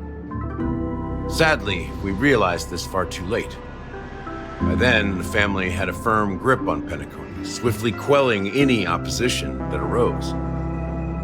At my wit's end, I had to use the power of the Enigmata and sought refuge in this chaotic realm. Over the years, I created a meme within this dream for our use. Dormancy. That's its real name. We exploited a loophole. You see, regular people can't fall asleep again while they are inside the dreamscape. So this is the true meaning of the impossible. You sent out invitations in the Watchmaker's name to find forces capable of resolving the Stellaron disaster and draw them into Penacony to uncover the truth. It's not just that. Above all, I wanted to see what happens when the major factions engage in a struggle for the legacy. Since this is the Watchmaker's first announcement in decades, the traitor within the family is bound to reveal themselves. So, the legacy is just a facade. If you want to consider the Stellaron as the legacy, I'm totally fine with that. If that's the case, where is the Stellaron now? That's a question for Mr. Wings. The Stellaron is still under the family's control, and as the head of the Oak family, I'm sure he holds all the answers.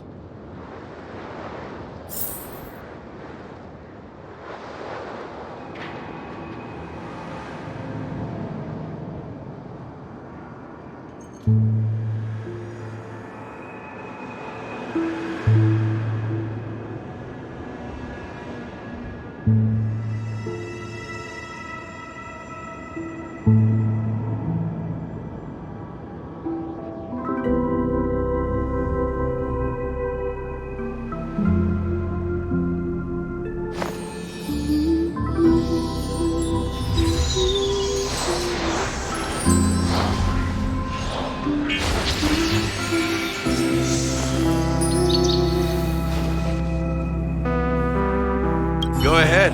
I'm sure Mr. Wings holds all the answers. As I suspected, the core of this issue lies within the Stellaron. You all look quite serious. Is there anything I can do to help?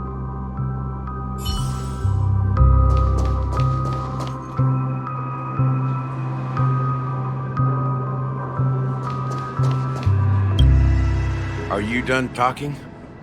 So, will you tell us where the Stellaron is? It is the Penacony Grand Theater itself. As I suspected, it's the embodiment of the family. The edifice that first materialized within the sweet dream. That's what turned Penacony into its current state. As for the person who employed its power, it is in fact Mr. Gopherwood, the current Dream Master. Well, that was easier than I thought. Did you conduct your own investigation already? Correct. When I was trying to track down the person who murdered my sister, apart from you, Gopherwood was my second suspect. confronting me first turned out to be a smart move on your part. I didn't have other options. The Dream Master has been elusive, and even the heads of the families can hardly get an audience with him. Moreover, Mr. Gopherwood has been kind to my sister and me. And I didn't want it all to end like this. What do you mean by that? To be honest, my brother and I are also victims of the cancer of all worlds. We grew up as orphans, and were adopted by the family when they came to help. Mr. Gopherwood recognized our potential and brought us to Penacony. But I can't just stand by and watch Mr. Gopherwood become an enemy of the Harmony. I won't use my voice to support an evil cause. I won't step on that stage and sing, no matter who the traitor is, or what orders they give me. I won't let the Charmony Festival become an event that destroys Harmony itself, or the paradise in our dreams. Indeed. For the paradise in our dreams. As the head of the Oak family, I'm responsible for ensuring Penacony's promising future.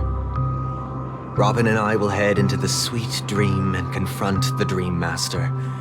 And if it turns out that the family has truly strayed from the Harmony, I'll fight alongside you. We'll put the Charmony Festival on hold and make sure Mr. Gopherwood pays for his blood debt. The enemies you are about to face aren't like this old dog here, who can barely even bark. Since our interests are aligned, why don't we team up? Maybe, just maybe, we'll have a shot at success. We have always been following in the footsteps of our nameless predecessors, and there's no reason to stop now.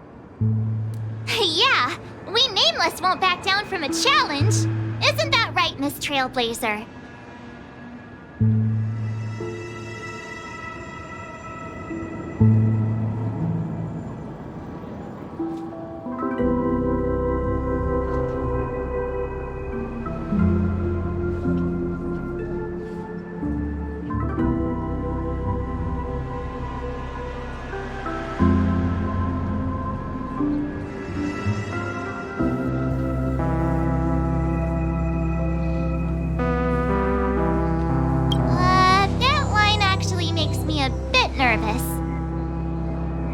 Rest assured, sitting on the sidelines isn't in our nature. Mr. Sunday, Miss Robin, I'm willing to accompany you on behalf of the Astral Express. Having a third party present should help with negotiations, and could make all the difference if things get ugly. Thank you, Mr. Yang. Thank you all very much. The Charmony Festival is about to start, and time is against us. We must hasten. Everyone, let's gather over here. We still need to make some preparations.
I may have been quick to step up to the plate, but confronting the Dream Master could be a very dangerous affair. you're saying that, Mr. Yang? How powerful is that Dream Master? He's the leader of the families of Penacony, and he has the entire power of the Harmony behind him, not to mention the Stellaron in his possession. We must proceed with great caution. Maybe you can just stay behind this time, Mr. Yang? No, that won't do. Even if we count Robin as an ally, something felt off about Mr. Sunday just now. Although, I can't quite put my finger on it. I have to make sure he won't turn against us when things start to get dicey. You're still carrying the keepsake the IPC envoy gave you, right? May I borrow it for a moment?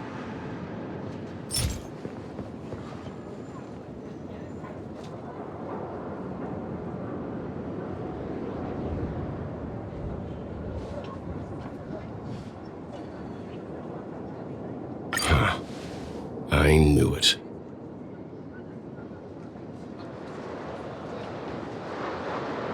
As I suspected, this chip Aventurine gave to you is actually a miniature transmitter. If I'm right, he intends to use it to track your location or contact you when needed. As it so happens, this may actually be of some use in the current situation. Aventurine? Is he still alive? And what does he have to do with our mission to confront the Dream Master? Remember what I said earlier? Working with the IPC is a way to keep the family in check. If negotiations go south and the family show their true colors by going after the Stellaron, I'll use this transmitter to send a message to the IPC. It'll be just the opportunity the IPC ambassador was hoping for. The only question mark in all of this is Aventurine's current status. But the IPC is always listening, especially senior strategic investment department heads like him. Getting the message across shouldn't be a problem. Good luck to you, Welt. Well, you take care too. If anything goes wrong, don't worry about me. Just make sure to seal the Stellaron. Spoken like a true hero. Even if the Dream Master is innocent, the family's corruption runs deep. I won't make the same mistake Mikhail did. Let's wish him the best of luck. Don't you have something else to tell us, Gallagher? Why would you say so? Before we departed, the conductor asked us to inquire about the three nameless in Penacony. We've already collected intel about Razalina and Tiernan, so the only one left is legwork. If I'm not mistaken, we've already met him somewhere, haven't we?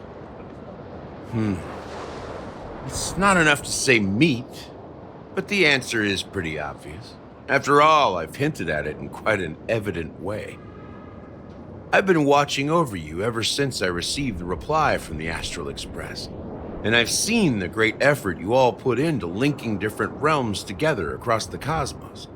And now, after getting this far all in one piece, you have truly proven yourselves.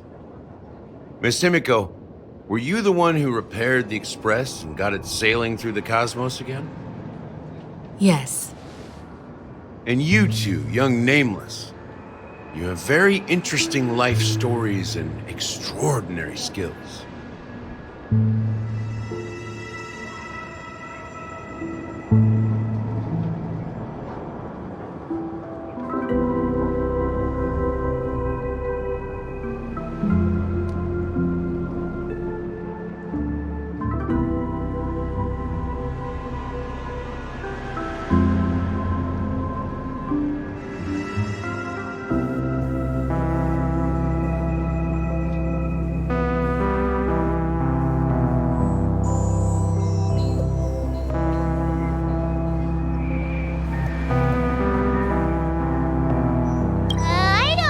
About my life story, but I do have extraordinary skills. You're full of energy. Please send my regards to the conductor, Pom Pom. Please let them know that their friend had fond memories from his time aboard the Express, which he reminisced on every time he had a good drink. As for the last nameless, he embarked, disembarked, and embarked again, traveling in a great circle, ending up back where he started. On his deathbed, he told me to find the Astral Express and deliver an invitation to the future nameless. He left behind a special gift, a true legacy. Something that belongs only to the successors of the Trailblaze. Come with me. Now is the time to reveal it.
Back here again.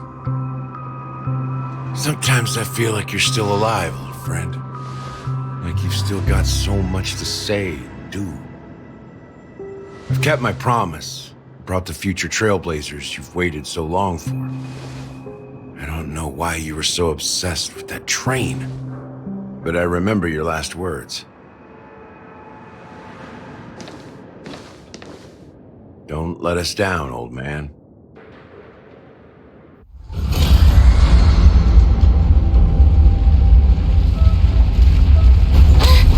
What's happening?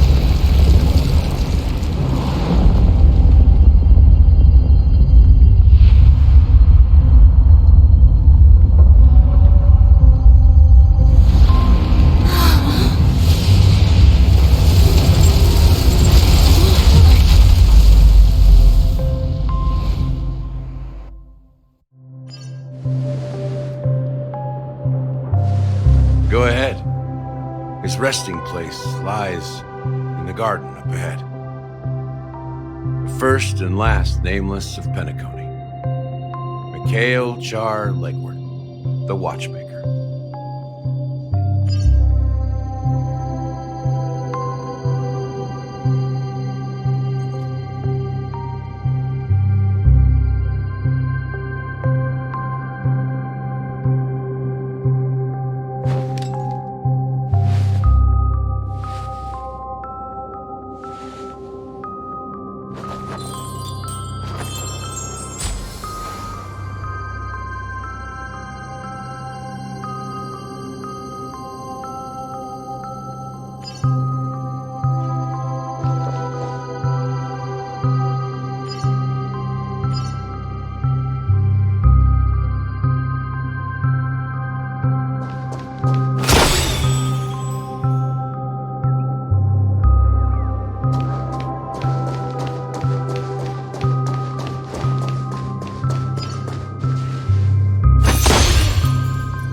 enough. The Watchmaker is the third nameless. Even I could guess that one. The legacy he left behind was a dream bubble. I believe inside that bubble, there's something that holds meaning only for the nameless. After all, when I checked its contents, I found nothing inside. Maybe some trailblaze runes? Even more mysterious than me. Well, let's have a look.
Wait, what's going on?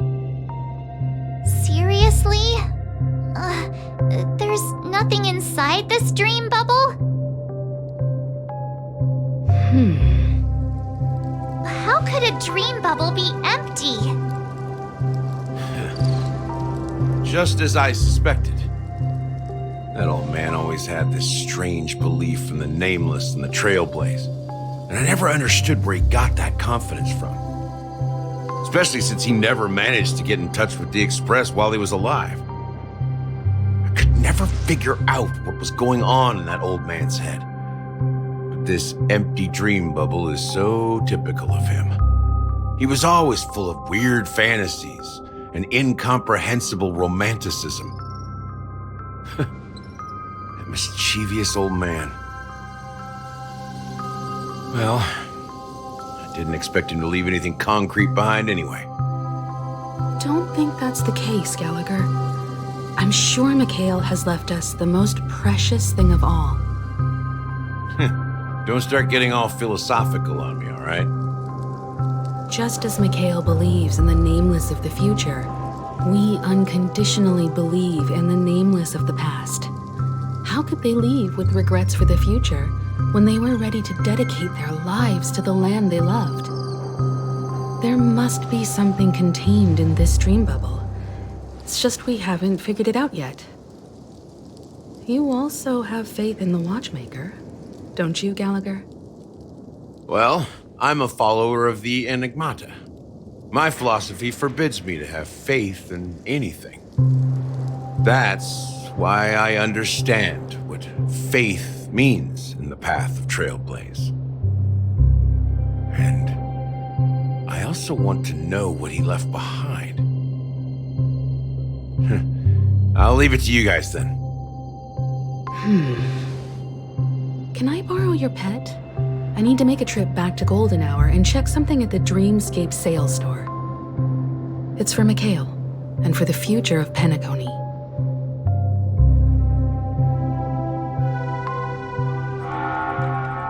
Welcome to the Reverie Hotel. How may I help you? Greetings. We're the Nameless from the Astral Express, and we'd like to check in. The Astral Express? But I thought... Yes, my companion's already checked in. My name is Dan Hang, and I believe my personal information is recorded in your system. I see, but your companion said you wouldn't be coming due to a change of plans. Now the plans have changed again. And you are... Me?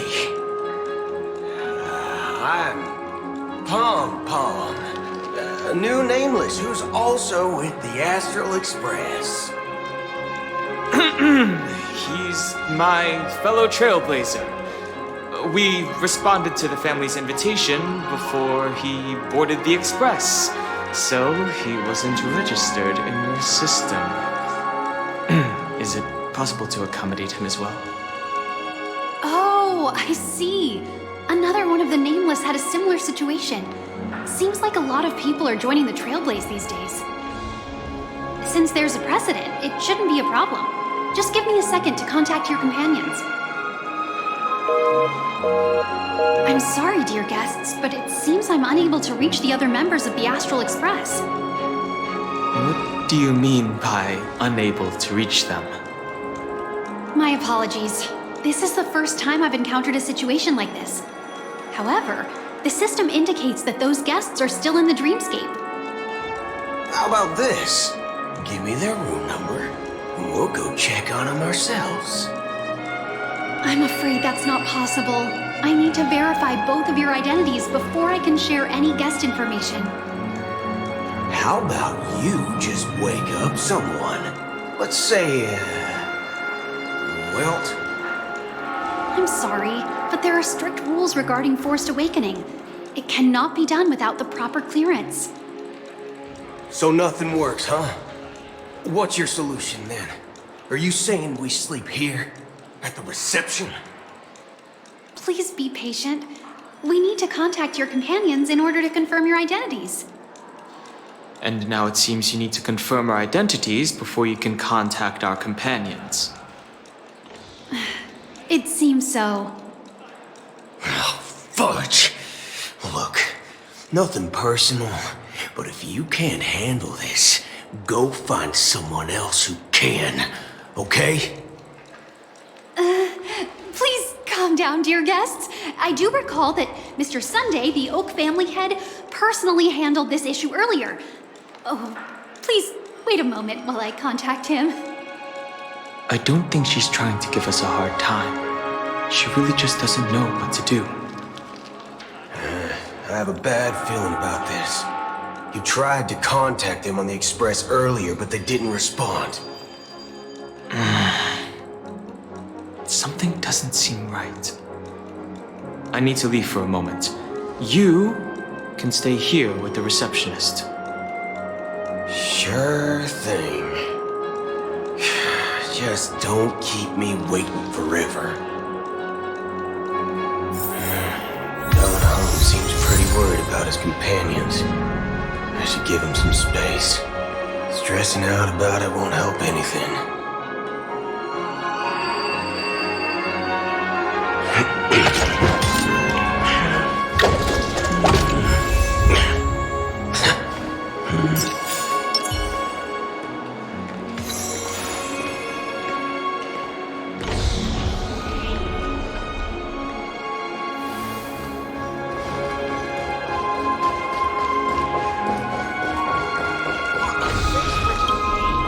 Greetings! I'm Cody of the Bloodhound family, head of security for the hotel. How may I assist you? Hello. So, there's something I wanted to ask about. I've been hearing some unsettling rumors about certain incidents that might affect the Charmony Festival. Do you think there's anything to be worried about? I traveled all the way from the Hayahi Federation, and I don't want my trip to be ruined. What do you mean?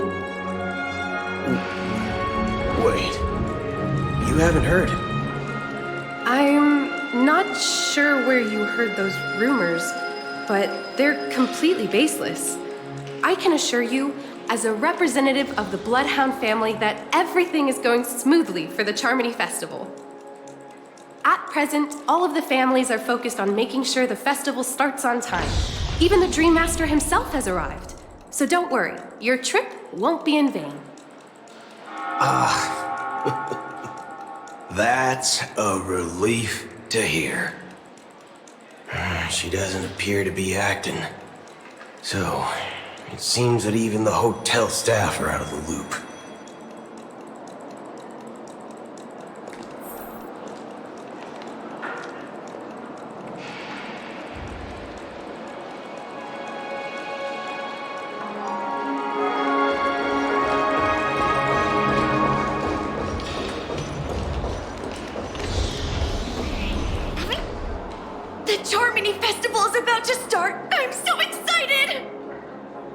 Hey, you guys here for the Charmony Festival too? Well, I didn't come all the way here specially for the festival. Honestly, I don't really even know what it's about. But I heard it's a lot of fun! Well, back in my homeworld, Anaria, we have festivals like that all the time. My dad threw me a birthday party one time that was just as extravagant as the Charmony Festival. Oh, come on! The Charmony Festival is a once-in-an-amber era event. How can a birthday party compare? Well, you never know, right? Maybe on her world, birthdays only happen once in Amber Era. Anyway, let's forget about that. Have you heard about the, unsettling things happening in the dreamscape? Unsettling things? What could possibly go wrong? It better not ruin the Charmony Festival! I've been looking forward to it! Relax. With a big event like this, there's bound to be lots of gossip and rumors. Don't worry. If anything does happen, the family will be on top of it. Oh, that's a relief. I didn't come all this way to see the festival go down the drain. Well, looks like I won't get any fudging clues out of these two. They're clueless. Back already? Hasn't she returned yet? Nope. I'm starting to wonder. Sending her to contact Sunday was a good idea. Neither the staff nor the guests seem to know anything about what's happening in the dreamscape, and wherever we go, all we see is people enjoying themselves. Definitely not a good sign. I agree. Another unusual thing is that the Oak family is supposed to be in charge of organizing the council and managing everything inside and outside the dreamscape. However, I walked around the hotel, but didn't meet a single member of the Oak family on such an important day. Well, I'll be forked. If I remember correctly, the head of the Oak family is that Sunday guy, right? We shouldn't linger here too long. Let's go back to the Express for now. Not so fast. Have you ever robbed the IPC, bro? If you run away now, everyone will be chasing after you. Are you suggesting we sit here and do nothing? I wouldn't say do nothing. But let's stay put for now. Even if the family has ulterior motives, they couldn't have anticipated us showing up here. We're the surprise factor for them. They don't want to attract unwanted attention from certain outsiders, so they won't do anything reckless. See, the IPC lackeys are keeping a close eye on this hotel. If I were a family member, I'd find an official excuse and keep the surprise factors here. If we just wait here, that would be like walking into their trap. Of course, we don't need to walk into their trap. I gave a backup plan to the memo keeper. If it turns out we won't be allowed to enter the dreamscape, she'll order a drink for me in the VIP lounge at the hotel. In reality, a secret signal. That's right. Oh, a concrete object can indeed help the memo keeper establish a connection with you. But Boot Hill, if you have more backup plans in the future, I hope you'll let me know in advance. I'm sorry, but it's one of my quirks. I have too many unreliable friends. And if I reveal that I have backup plans, things can go awry. And that would leave all backup plans completely useless. How do we get into the VIP lounge? This is where my street smarts come into play.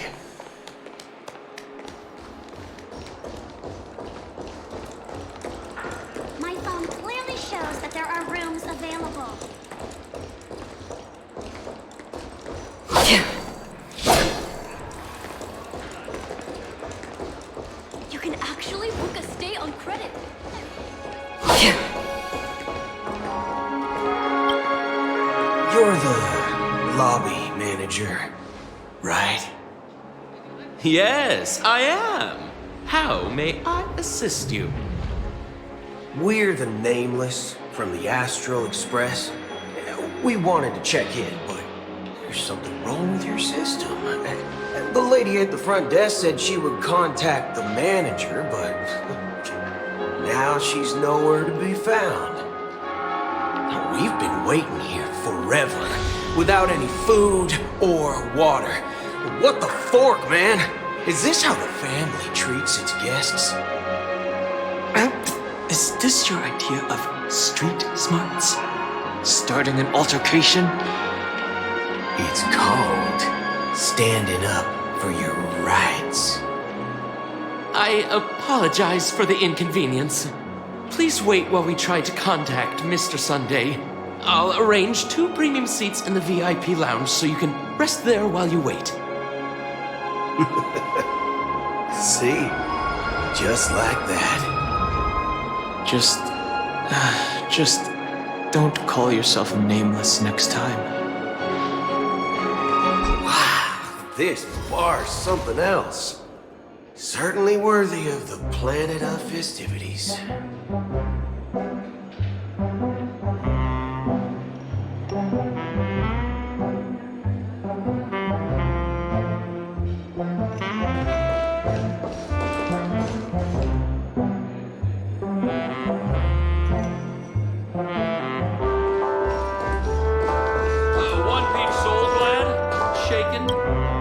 Good evening, gentlemen. Hey, I have an order for a bottle of Asdana's White Oak. Can you help us find it? Asdana's White Oak? I think there might be a misunderstanding. We don't serve that here. Oh, no way. Are you sure you're not mistaken? If someone had reserved such a beverage, I would definitely remember it. It sells for hundreds of thousands of credits per bottle, after all. I couldn't afford to cover for such an item if it were broken or lost. That's strange. Well, could it be that the memo keeper couldn't afford it? Then what should we do now? Oh, no need to rush. Let's grab some drinks first. Maybe I arrived too early and he hasn't come yet.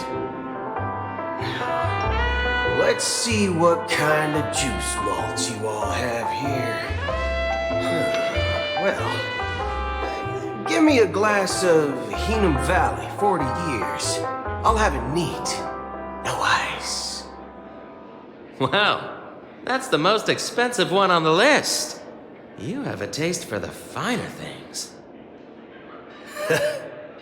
It's on the house, anyway. What can I get for you? Anything you recommend is fine. Then I would recommend today's special, Glass Village. It's classic Soul Glad mixed with Laboon juice. It's refreshing and suits your cool demeanor. Just 1 minute. This flavor. Dynamite barbecue with rocket fuel. Ooh, really hits the spot. Truly the finest sherry cask aged malt juice in the cosmos. Dynamite barbecue with rocket fuel. Is that really something that humans enjoy? Hey, this guy doesn't know anything at all. As long as you're satisfied, dear guests, please enjoy. Let's give the memo keeper another half system hour. If she doesn't show up, we'll need to come up with a new plan. In the meantime, let's take stock of the situation. What do you think? The situation is unclear. Something must have happened on the planet of festivities, but the public is unaware of it. Someone in a position of power within the family must be covering it up. It's unusual for the followers of the Harmony to invite other factions, let alone the IPC and the Masked Fools. If what you said about the Emanator of the Nihility is true, the situation in Penacony is a little complicated, to say the least. Actually, there's something else I'm concerned about. Regarding Acheron. As you know, the faction that follows the path of the hunt are some of the most dangerous folks in the cosmos to mess with. I mean, who in their right mind would impersonate the Xianzhou Alliance or the Galaxy Rangers? It's like asking for a death wish. Isn't there a saying among the Xianzhou people that the rainbow set lets their luck's arrow do all the beating? Talking. Do all the talking. Well, you know what I mean. Even though the Galaxy Rangers have been out of sight for years, we've been keeping an eye on this region. Even the dumbest criminals know better than to mess with the Annihilation Gang, much less the Rangers. But that Acheron lady, she doesn't seem like a lunatic at all. On the contrary, she's highly logical and organized. She knows exactly when to hold back and when to strike without mercy. And do you believe that someone like her would have an ulterior motive for impersonating a Galaxy Ranger? I'm not entirely sure, but I do have my suspicions. Maybe she knows a Galaxy Ranger, or perhaps she's trying to lure us out for some reason, which I can't figure out. Anyway, what worries me more are the anomalies within the family. They've summoned followers from various paths for the festival. No matter how generous such a gesture is, this move seems highly unusual.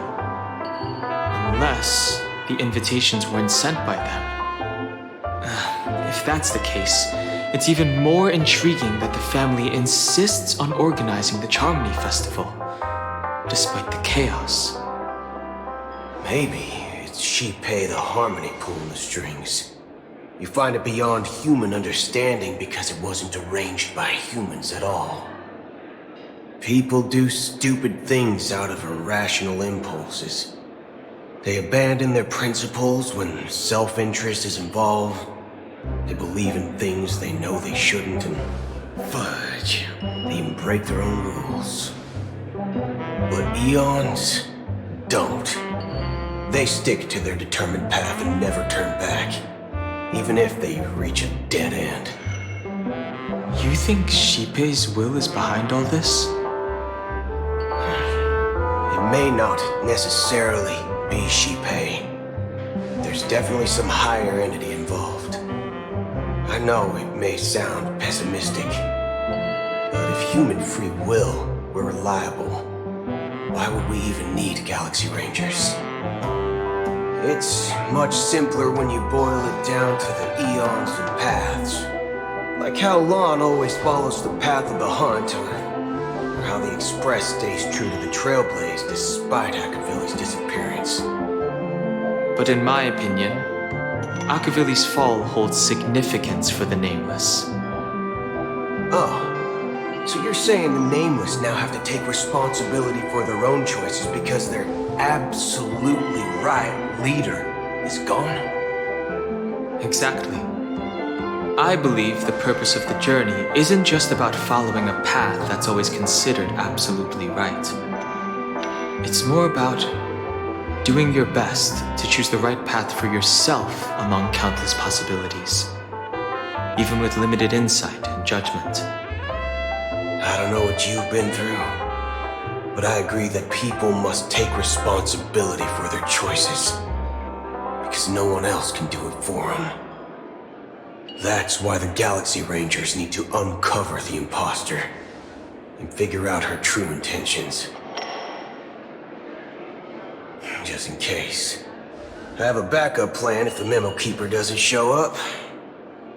This is my final backup plan. I promise. You sure have a lot of cards up your sleeve. Well, going back to my old career would make things a lot easier. By the way, when you were walking around the hotel, did you happen to see any important-looking guests? What's your plan?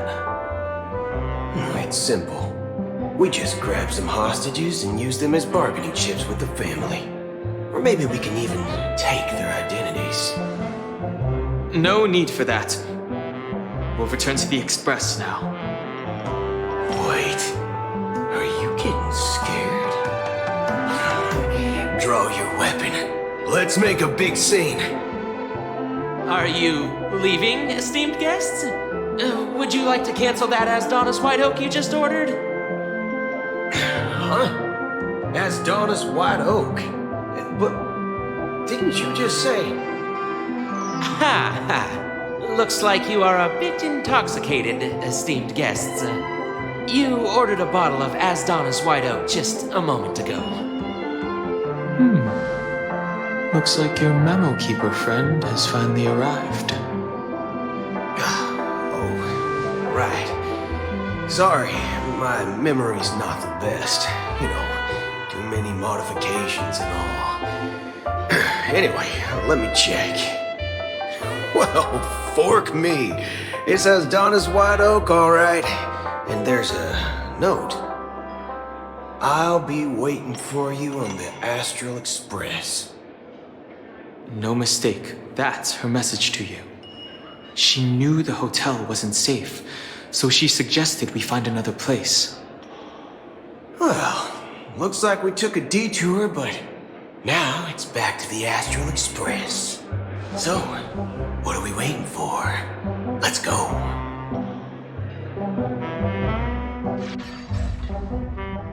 You're back? 2 guests just boarded saying they were looking for Boot Hill, so I told them to wait in the parlor car. Oh, just in time. 2 guests? Yeah, or 2. Look, we welcome all passengers on the Astral Express, but sneaking in like that, you have no regard for etiquette. My apologies, conductor. It was an oversight on my part. I assumed you were already acquainted with the garden. Given the chaotic situation in Penacony, the Nameless are the only ones we can truly trust right now. You are the memo keeper. Pleased to meet you, Dan Hung. I've seen you in others' memories. And as for Boot Hill, this is our first face-to-face meeting. I hope you enjoyed that bottle of Astana's White Oak. You sure have a refined taste. Finally, Memo Keeper. Well, let's cut to the chase. Spill everything you know. That's precisely what I intend to do. But before that, please allow me to introduce myself. My name is Black Swan, and I serve the Garden of Recollection as a memo keeper. As for Acheron's story, I'm sure she knows it better than I do. Greetings. I'm Acheron. What? You Garden of Recollection shirtbag! You betrayed me! I apologize, but she did that at my request. Due to certain reasons, I have been exiled by the family. Thankfully, this memo keeper came to my aid and helped me escape their surveillance unnoticed. To be honest, it was more like stalking than helping. And the process was far from unnoticed. But we did escape.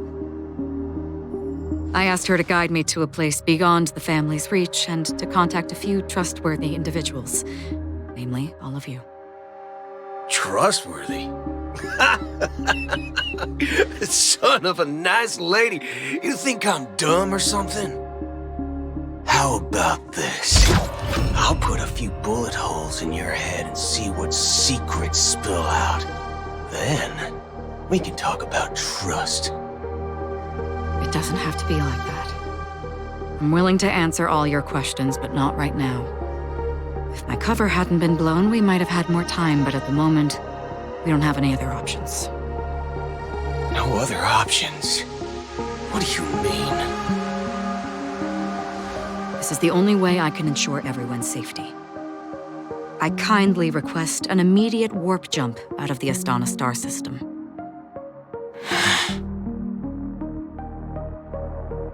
This passenger is requesting... As far as I can tell, she's not a threat and seems to be telling the truth. I've briefly traveled with your companions and know their whereabouts, Dan Heng. Please rest assured, your nameless companions are safe, but they need our help. As for Boot Hill, you may have guessed. I've been waiting for you. Galaxy Rangers are known for their elusive nature and limited contact with each other, so this was the only way I could reach out to you. Only by doing this can I find a true Galaxy Ranger and fulfill a long-standing promise. To return his relics to their rightful owner. Someone once told me that every rainfall is like a gift from the heavens, a sign of their mercy upon the world. Raindrops are said to be the tears of the gods, shed in response to the sorrows of the world. Their constant pouring is a reminder that the gods haven't abandoned us yet. So, how long has this rain been going on for? I used to believe, just like you, that it would eventually stop. Years and decades passed. And in the end, such hope faded away before the rain did. Looks like the god you mentioned doesn't exist after all.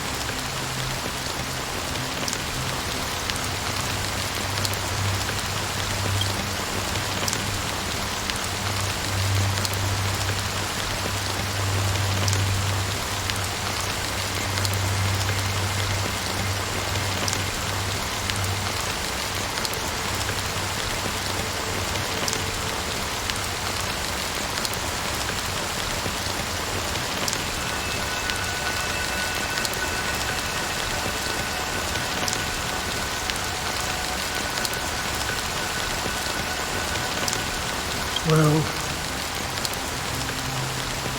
let me share a story.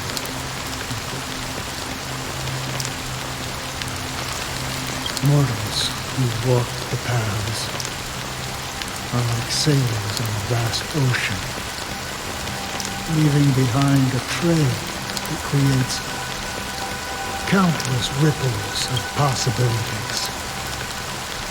These ripples last longer than the fleeting lifetimes of humans.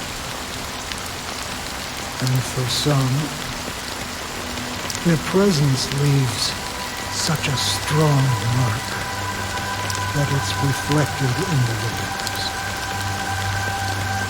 Like those shadows on the ocean. Sin-thirsters, the obsessions of the Pathstrunners. They emerge from the depths of IX, seeing themselves as masters of their own destiny, unknowingly repeated the actions of their past lives. They emerge from the nihility and head toward it, leading purposeless lives. However, hollow phantoms, who were once my dear companions, a group of Galaxy Rangers. Are you watching over them? Watching over them? No. I'm guiding them toward transcendence. It was a brutal war. A crusade that shook the universe. The universe witnessed the fall of Zulo, the Lord Ravager, but it came at a price. price so hefty that only those who were there still remember. The unwavering determination of the Hunt followers persists even in death. So someone must guide these lost souls to their life beyond. They were heroes in their time, and they shouldn't be reduced to mere puppets of nihility. As for me, I have suffered too many losses on that battlefield to advance any further. And that makes me the most fitting person to carry out this task. But you know, these sin thirsters, they're not who they used to be.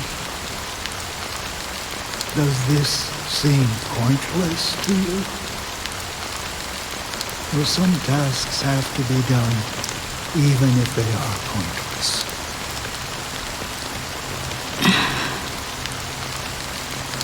I can help you.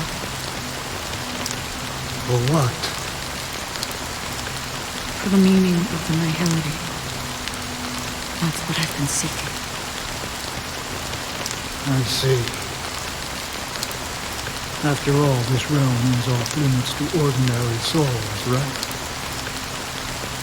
Thank you, stranger. I wish that you find what you seek. Before we part ways, I have one more question. It is true that their actions and even their entire lives may seem pointless from our perspective. But if, and it's just an if this is what the departed ones expected, should we try to change it? A good question, and a profound one. I don't know the answer. What I do know is that one day I too will pass away. And when I bid farewell to this world, someone will stand at my grave and place a bouquet of flowers on it.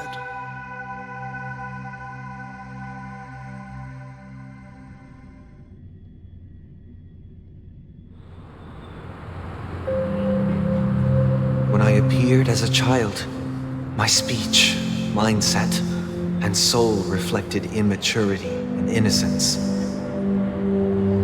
As I grew into adulthood, I left behind my childlike side.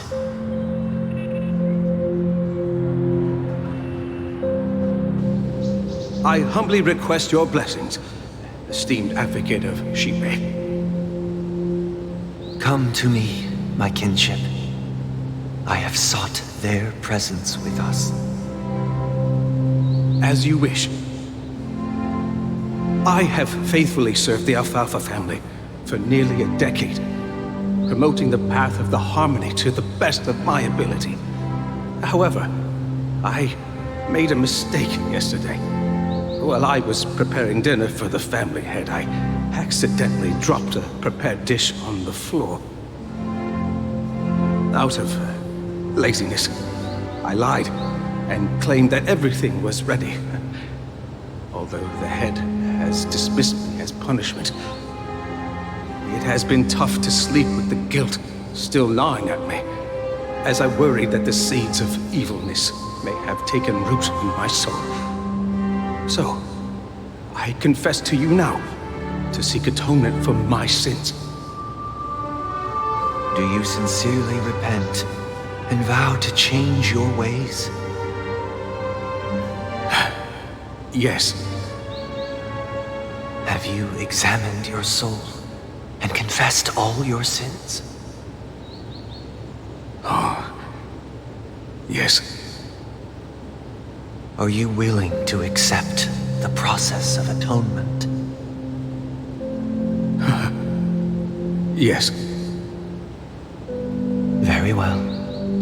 Show your dedication and goodwill to the family, and you shall be reinstated among them. Now, please, leave in peace. Oh, praise Sheepe. And thank you, esteemed advocate. Next, please step forward. I wholeheartedly confess to you. Please, pardon my sins. Rest assured, I have implored their presence to be with us. As long as you are sincere, absolution will be granted. Oh, great. You know, I arrived in Penacony as a stowaway. I sold everything to get a ticket. My house, my land, and my 2 children. I see. Please, go on. My children were starving, and I hoped they'd have a chance at survival if they became slaves here. If I can strike it rich here, I'll lift them out of that situation and give them the life they deserve. But the Bloodhound family got wind of it. They're on my tail, hunting me down. I thought I could bring my kids here. It was all my fault. All my fault. The family is ready to forgive all sinners. I'll ask the Bloodhound family to cease their pursuit. You don't need to live in fear anymore.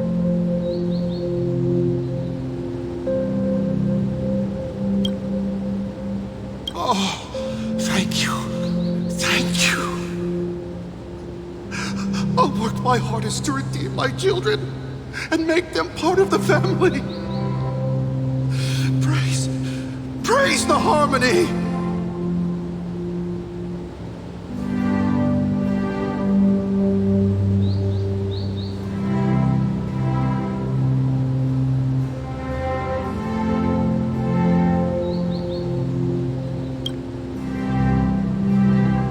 Next, please step forward. Hey! Long time no see, Mr. Sunday. The most esteemed individual in Penacony, and the next leader of the Oak family, right? I have sought their presence with us. Let us proceed. Sure, let's just get this over with. I have sinned, please forgive me. I wasted half a pizza at breakfast, and a bottle of Soul Glad. That's it. Nothing more. When we wrap this up, I've got a robo-ball game to catch, you know? Do you seek to atone for your sins through good deeds? My sins? Well, starting to sound like a saint, huh? Well, let me tell you something. Neither the family nor you have the right to judge me. You think nobody knows what your precious family has done? About the watchmaker? Huh? Don't kid yourself, Featherbrain. Those dream chasers might be fooled by your act, but don't fool yourself. Before you start spouting off your holy verses, answer me this. Where does the power of the Oak family come from? And your power?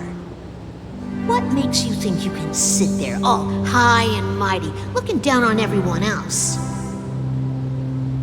Well, I've spent enough time in confession today to enter the Harmony's paradise, right?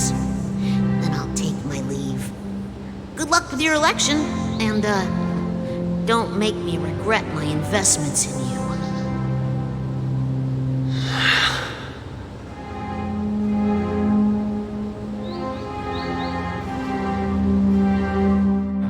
Revered triple-faced soul, hear my doubts.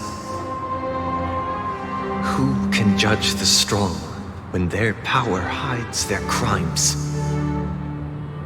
Who can vouch for the weak when they will pay any price to survive? Who can comfort the purest souls when even they get led astray? If the strong defending the weak is truly the foundation of paradise, then who is responsible for the suffering and anguish in this wretched world?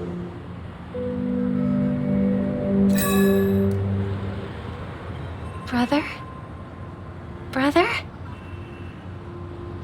Brother, are you all right?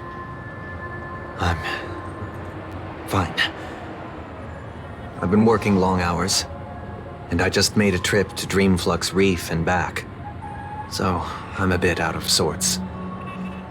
But it'll all be over before we know it. You've been working non-stop on the Charmony Festival, Mr. Sunday, and no one could have predicted this incident. Even if the Stellaron does pose a grave threat, I still feel sorry for all the trouble we've caused you.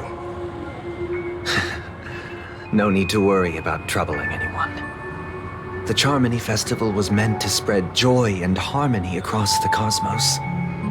But now that we know the truth, I'm afraid we'll have to cancel it. It has always been our wish to make everyone happy, so... we'll do our best to explain everything to the Dream Master. I'm sure he'll understand. Even if the negotiation does not go smoothly, I'll refuse to go on stage. Without the Chord Master, the Harmonious Choir would not arrive, and the Charmony Festival would be just a grand performance, and nothing more. I'm relieved to see your determination. You know, since arriving in Penacony, we haven't had any contact with this Dream Master himself. I'd heard of the heads of the 5 major lineages, but the Dream Master is a mystery to me. The Dream Master rarely grants an audience, even for us. But, given the urgency of the situation, he's agreed to meet us in person. Perhaps he'll be the first guest to meet the Dream Master in years, Mr. Yang. Let's hope we can reach a consensus that satisfies everyone. Indeed. Let us hope so. It's about time. We'll have to get ready for the meeting. I apologize for any inconvenience caused by the urgency. Don't worry. I'll be waiting here. It's Mr. Sunday! Hey, come over here! Looks like someone needs help. Let's go check it out.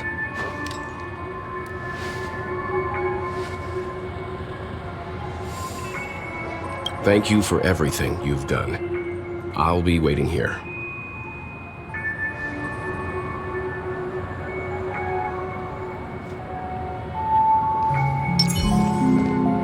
Thank you for everything you've done.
off the list.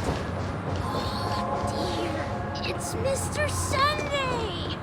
Hey, come over here! Looks like someone needs help. Let's go check it out. Mr. Sunday. Hey there! Okay, see the moon in the sky? It's about the size of the cap on my Soul Glad bottle. If I just reached out my hand, I could grab the moon, couldn't I? The moon? You mean the Grand Theater? Yeah. Look at me. I've been away from home for too long. I must be missing that moon. But it's no big deal. The Grand Theater here looks much better than the moon back home. It's just magnificent. They told me not to sell everything I had just to come to Penacony. How short-sighted. Selling everything you had? Why would you go to such lengths? Why? Can't you see? Life back home is miserable. It's not really living at all. It's better to be here at Penacony. Pain, no worries about tomorrow, just sweet dreams. You can do whatever you want. That's what I call living. Yeah, now this is the life. Is this truly living? Huh? What did you say, young lady? I didn't quite catch that. Oh, it's nothing, sir. You see, the traffic on Glocks Avenue can be dangerous. How about I ask a Bloodhound family member to escort you to Ideen Park over there, so you can continue enjoying your sweet dream? Oh, yeah, that's a great idea. Wow, no wonder you were the leader of this sweet dream. You're totally a lifesaver. See you around, Mr. Sunday, and it was nice chatting with you.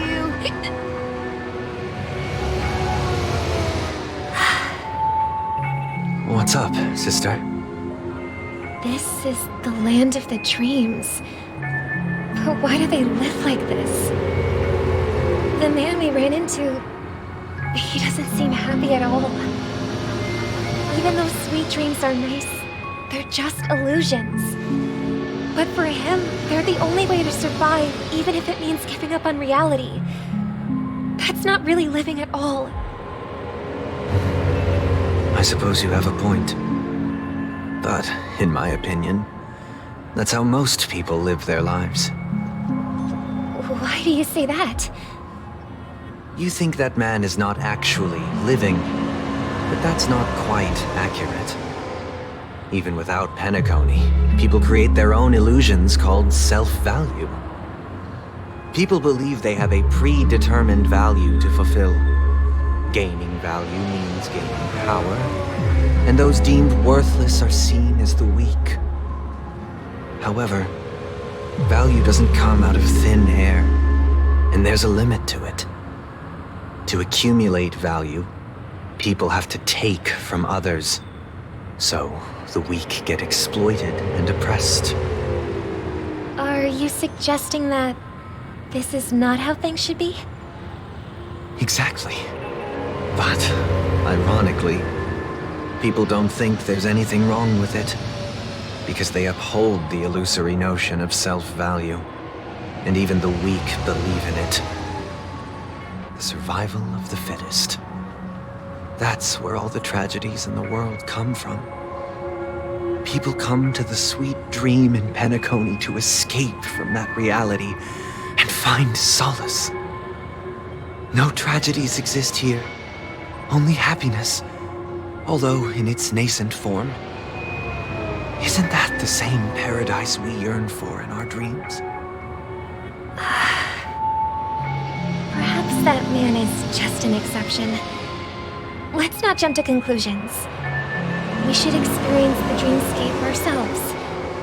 Just as I did at Dreamflux Reef. Yes. Seeing is believing. I'll accompany you. The Dream Master hasn't shown up yet, so we have some time for a stroll.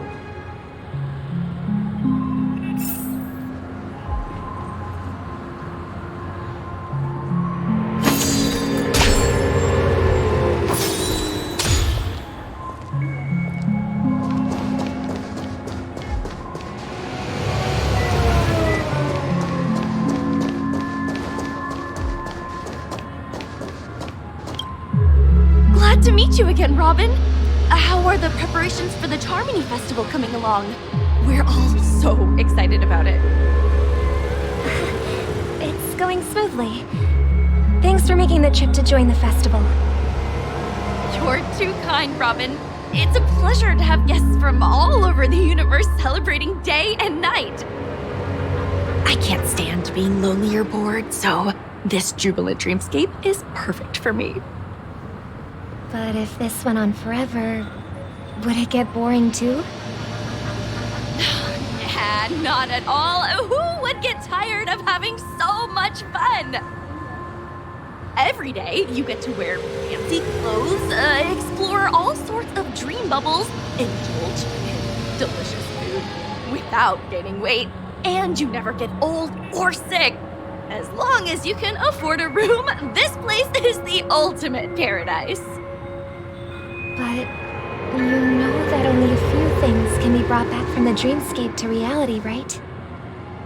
That's exactly why I don't plan on bringing anything back. Just enjoying the dream itself is good enough for me. I mean, I'm not one of those long-living species. I only have around 60 or 70 years in this lifetime, and there's so much to worry about. Being happy here is pure bliss. Only in this sweet dream can I truly feel like I'm in control of my life and fate. Who would want to go back to reality after experiencing this bliss? I see. I genuinely wish you all the happiness in the world. And I wish you a fantastic performance, Robin! I'm off to the Blue Hour for the ball. See you later.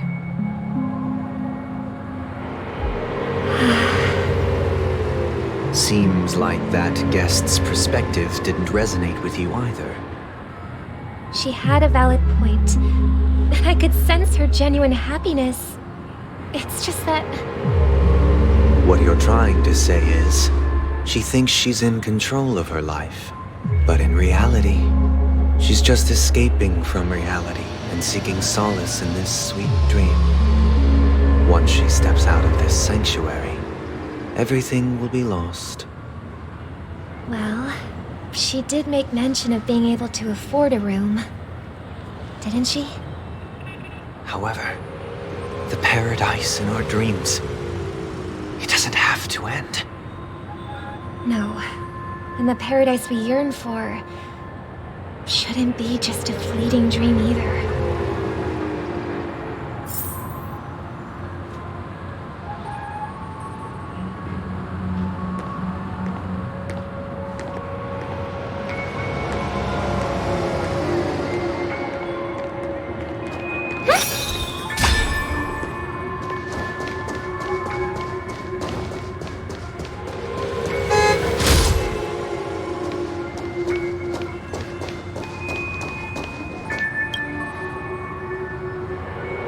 The scenery in this dreamscape is truly breathtaking, isn't it?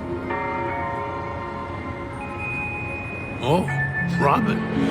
Can't believe I'm meeting you in person here. What an honor. You're right. Even though time stands still in this dreamscape, it always feels fresh. I find something new every time. A philosophical mind. I hope I'm not intruding. Oh, not at all. No. With little time left, I yearn for meaningful conversations, especially with someone as esteemed as you. Do you mind if we chat? It's my pleasure. No need to be formal. just speak your mind. You said, with little time left. Please, forgive me for being blunt. But is that why you came to Penacony? I was part of a war, and while escaping from the Sarkosian mothership, I got exposed to some radioactive materials. And then, all my comrades died. My hometown was wiped out by neutron bombardments. I couldn't bear to live. Everything I knew gone. That's when I heard about a possible solution here, so I came. How heart-wrenching. I hope the family has been able to help you.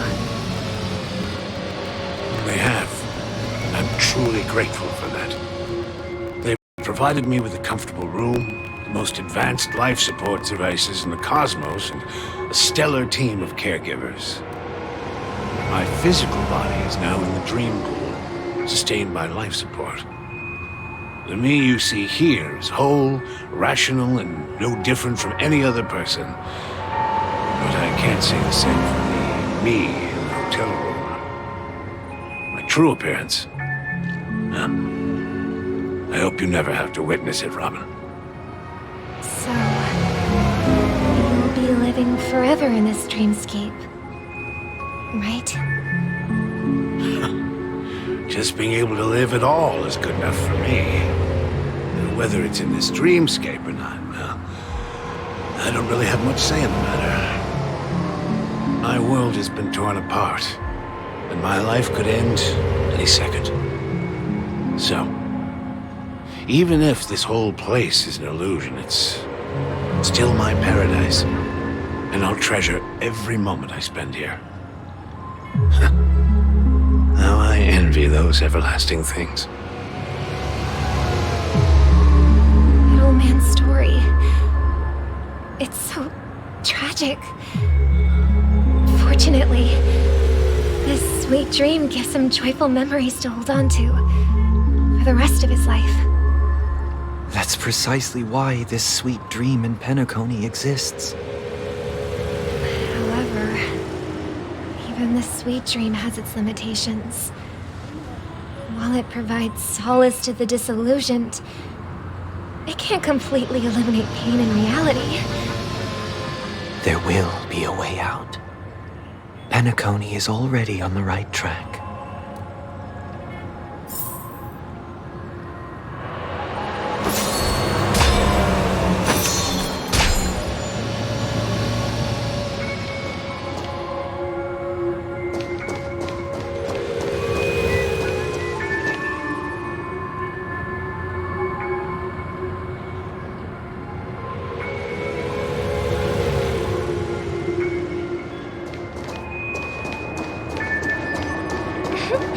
Look what we have here.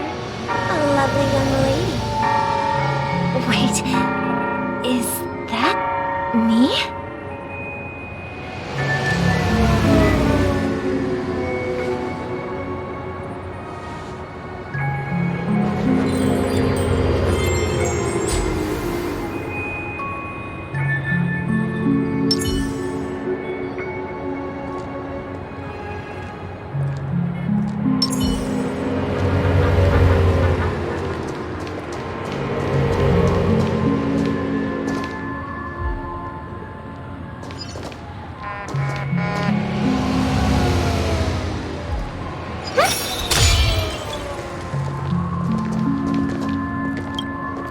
Brother, what a surprise to see you again. Show yourself. Your trick won't work on us. I've heard that a skilled mass fool received an invitation too. That must be you, right? Did you enjoy yourself? Barely. The people here are way too gullible. A little bait is all it takes for them to bite. And they run away at the slightest hint of danger. In other words, they're naive and cowardly. Now that you've had your fill, It'd be wise to leave before it's too late. The music of the harmony doesn't tolerate discord. What?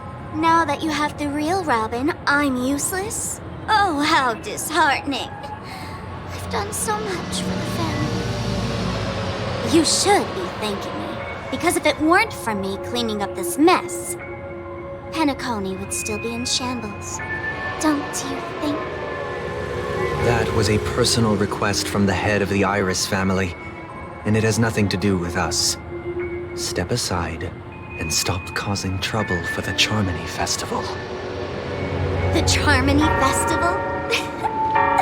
You think you can scare me? You think I have no idea what you're planning? I don't care what you're thinking, chicken wing boy. But I'm pretty sure our lovely Robin won't be appearing on stage. After all, you're well aware of what a sorry state this dreamscape is in under the banner of harmony. Penacony, the land of the dreams. Is this truly the paradise you desire? Stop it. What's the rush, chicken wing boy? Did I get to you?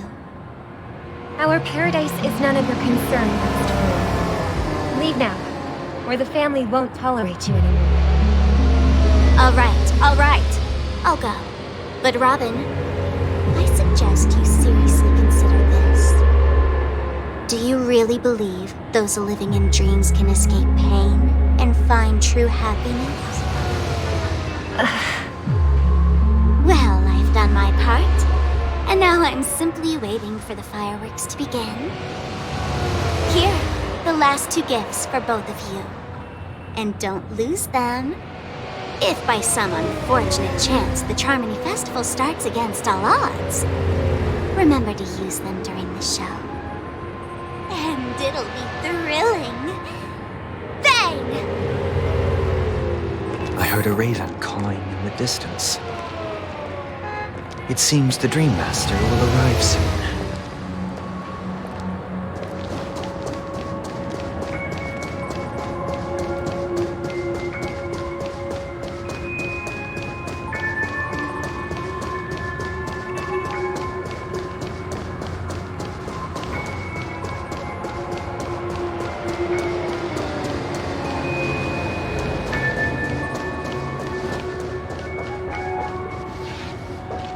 Thank you for everything you've done. I'll be waiting here.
Let's wait here for the Dream Master to arrive. Okay. By the way, brother, I heard you no longer have a sweet tooth. Back when we were kids, you used to steal my desserts. Seems like a lot has changed during my absence. What exactly happened? Well, Someone has to stay awake even in this sweet dream. But that someone doesn't have to be you, or anyone in particular. You're carrying too much on your shoulders, brother. The paradise in our dreams. It shouldn't be like this. Penacony is nothing more than a dream. It can't erase the worries and pain of reality, or bring true happiness. It only offers an escape from reality. Nothing more. Remember the old man we met earlier? Without this dream, he might have completely lost himself. That might be true, but even without Penacony, he could have chosen another path. As far as I know, the Intelligentsia Guild has been promoting their rehabilitation techniques for a long time now.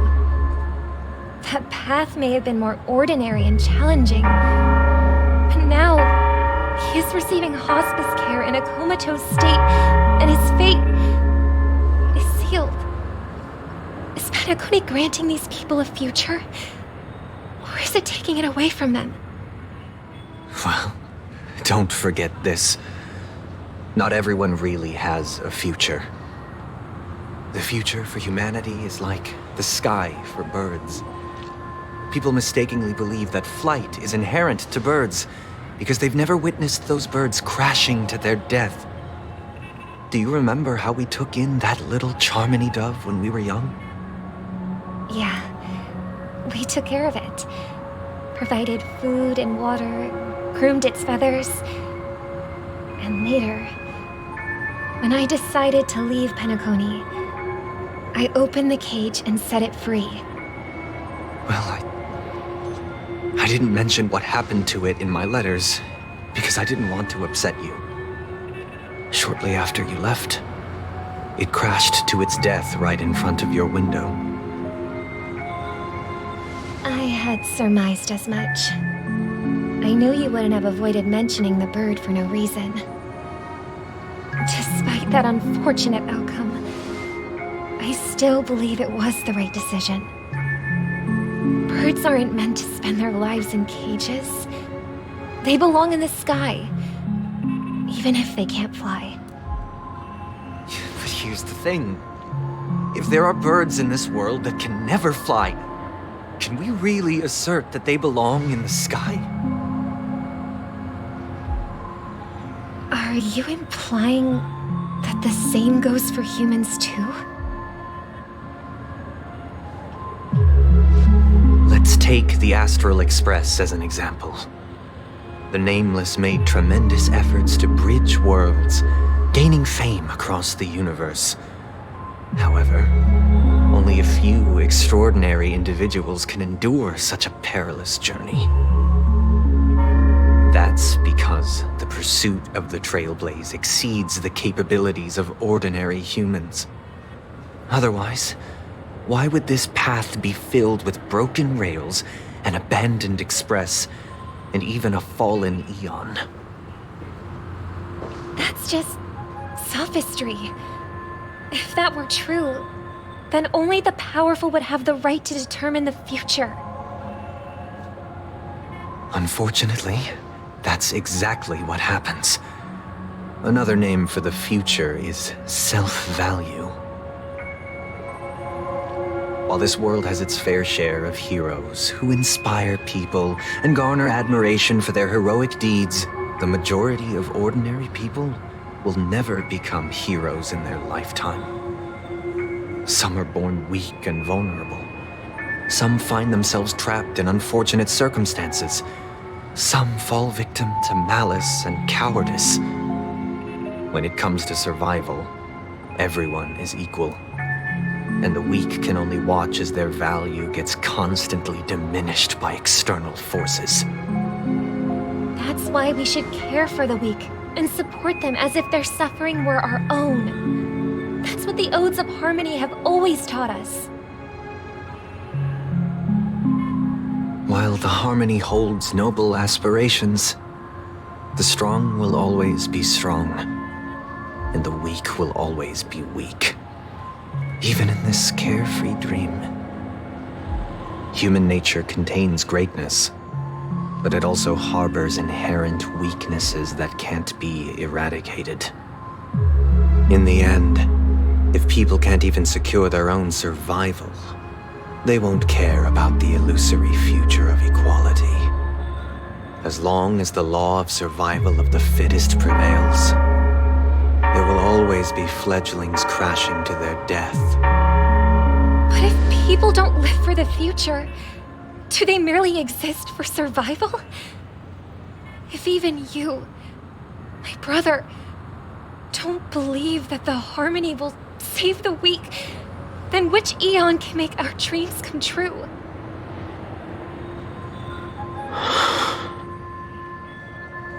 People often forget that when the first bird took flight, the entire world envisioned a future where no more fledglings would ever crash to their death. Are you reading, sister? What are you reading? Mr. Gopherwood gave me a picture book. It's about the story of the harmonic strings. If I could become a chord master, I'd like to summon Dominicus, the harmonious choir. I want to sing with everyone and spread our wishes so that all can feel happiness and joy. I see. Then I would summon the harmonious choir too. Don't you have a wish of your own, brother? Of course I do. It's just that it includes your wish and everyone else's. I long for a true paradise where everyone can find peace. Then let's build a stage there and invite everyone to our performance so that both our wishes come true through the power of the harmonious choir. It's a deal then. Yeah, it's a deal. But how can I become a chord master?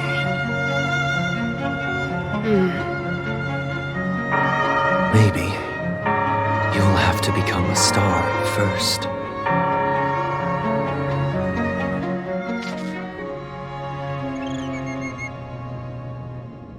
You're back sooner than I thought.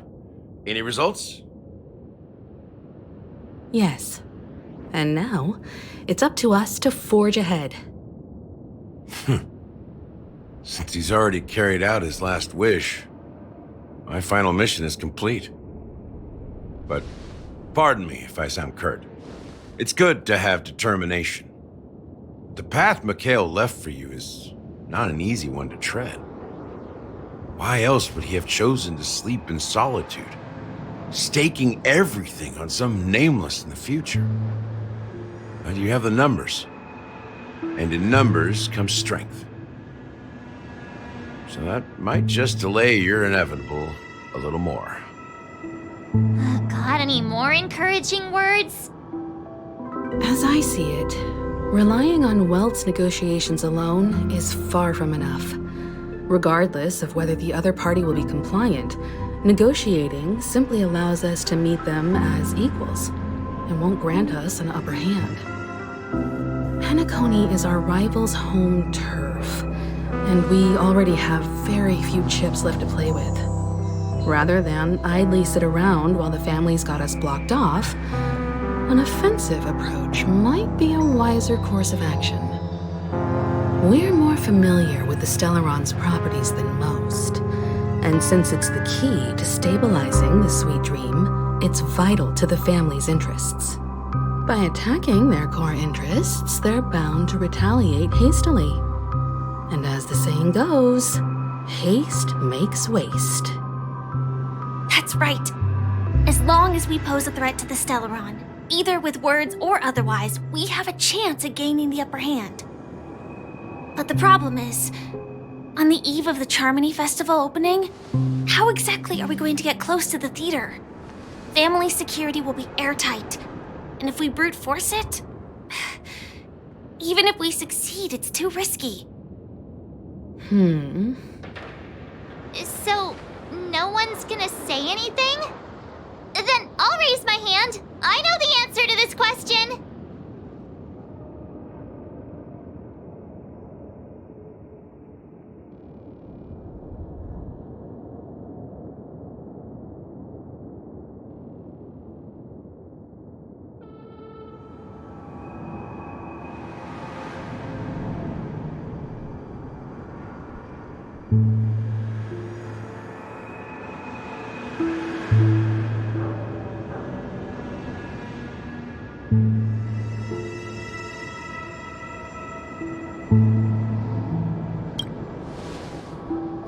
The express crew would have been disbanded long ago if it weren't for me.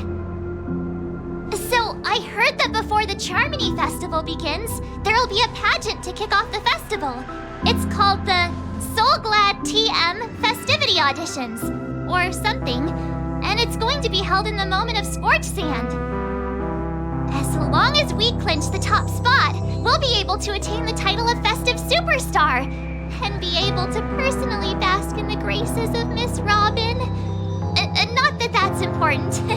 What's crucial is that we can enter the Grand Theater before the audience arrives. So, how do we go about participating in these festivity auditions? I've already procured special invite tickets from Miss Robin's fan club. To tell you the truth, I had been preparing to join the auditions all along, but now it looks like even if I scrape through, I probably still won't have the chance to shake Miss Robin's hand. So they're still running this thing, huh? It was originally just a publicity stunt, set up by Mikhail to drum up attention. But it looks like it might be worth a shot. We'll follow Marge's plan. Mr. Gallagher, will you be joining us? I'm afraid I won't have the time. As a virtual character, I've already completed my final mission.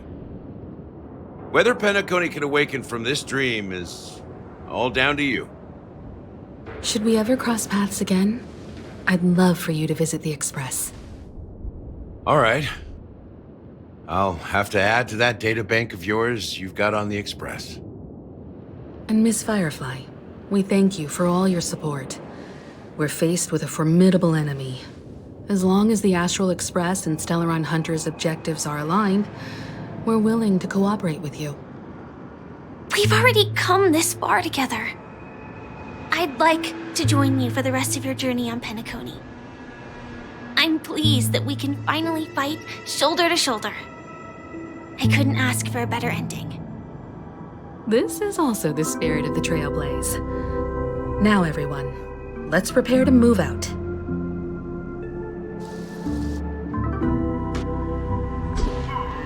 Ladies and gentlemen, welcome to Scorch Sand Hall. This is where challengers thrive and dream chasers shine, all under the watchful eye of the entire universe. If you have ambition, dream, and the drive, dear friend, the next superstar of Penacony's Charmony Festival could be you. Wow, they've really outdone themselves! I'm starting to get excited! Here comes four friends with spirit eyes and full of steel. Are you aspiring to be the superstars of the festival? Is he talking about us? Yes, you! There's no doubt about it. I see you have all the potential of a superstar in you. Excuse me, you four. What are you hoping to get out of all this? As the last group of contestants, how confident are you in overcoming all of the challenges? Would you be open to a brief exclusive interview with us? It'll be quick. Your journey is long and fraught with peril, yet under a sky blanketed by banners, you vie for the crown. The sword and rose! Protect the beauty! The beauty, the beauty! Magnificent and majestic! My knight's head is hard as steel. Brotherland's focus is stubborn as a heel. We don't all have to be winners, but if we don't have fun, we'd all be sinners. People are pouring in. Kinda feels like all sorts of baddies are showing up. Let's get in there quickly and enter the competition. Ladies and gentlemen, please make way. Make way. Coming towards us now is one of Penacony's top 10 wealthiest tycoons and the soul-glad business empire's founder, Mr. Dean. Allow me to introduce myself. I'm the director of Soulglad's factory, Dean Lee. My four friends, introduce yourselves to the audience across the cosmos. Hello, everybody. I'm Himiko, a nameless from the Astral Express, and these are my companions. Don't you guys need to hide your identities? Hide it anyways. Penacony is plastered with our posters. And because the Astral Express is so well known, the family won't dare to make any rash moves.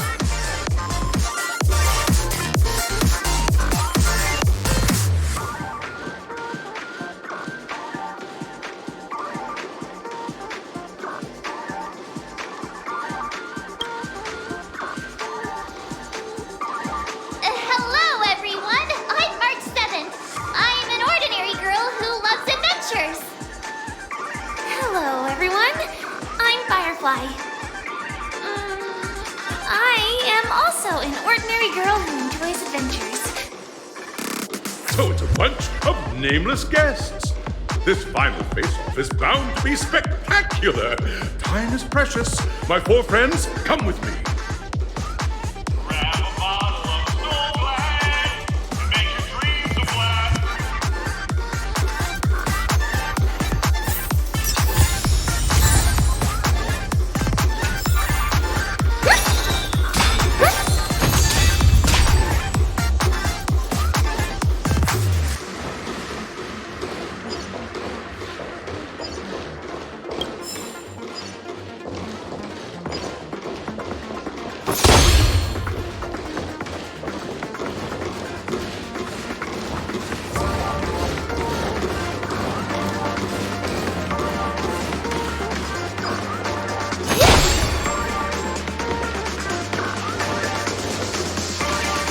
This place is buzzing. That's right. This venue is a miniature representation of past time known as the era filled with boundless possibilities.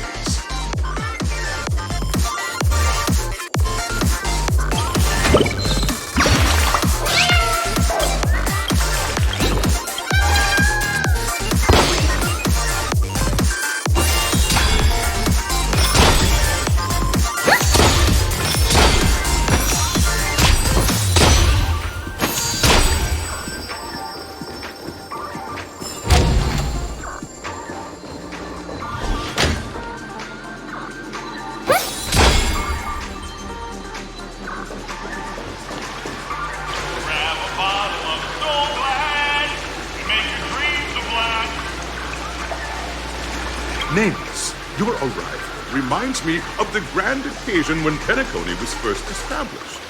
I was still a young, bright-eyed lad back then, lured here by the watchmaker's ads, full of zeal and ready to make my first fortune in life.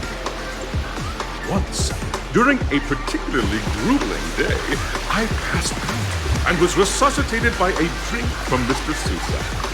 That sweet taste has since been etched in my mind, and that was what drove me to create the Soul Glad that we all know and love today. The dream-chasing era was truly a wondrous time. Oh, I miss those days, and the watchmaker. Scorched Sand Hall is my homage to that time of boundless possibilities. I wholeheartedly hope you make it to the finish and emerge as the next superstars of Penacony. Now then, is there anything you'd like to say before the competition officially begins?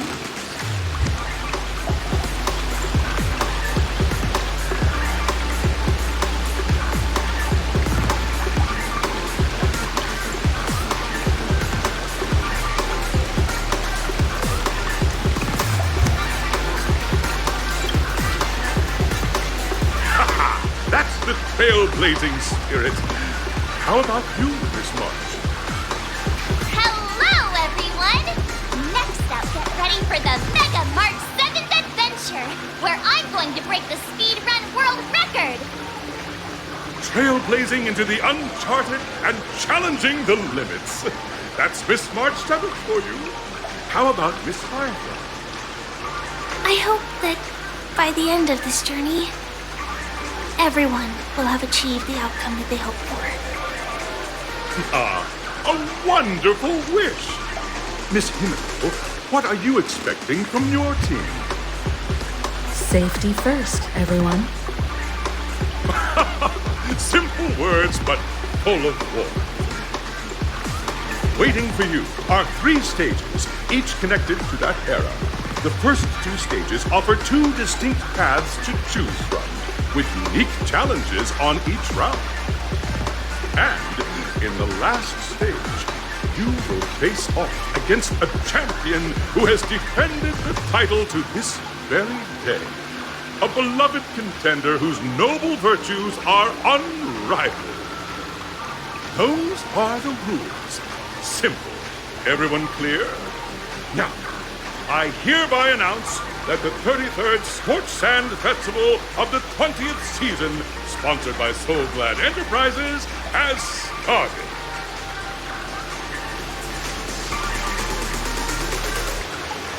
Everyone, as the Charmony Festival is drawing closer, we must reach the end as quickly as possible. Factoring in efficiency and safety, splitting up into 2 groups is the best choice.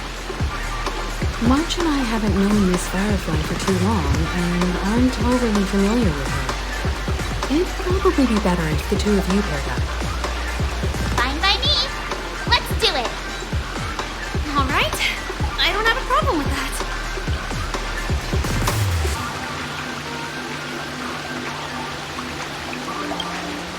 We'll split into the assigned groups then.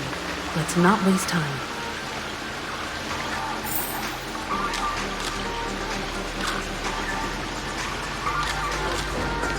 The show begins.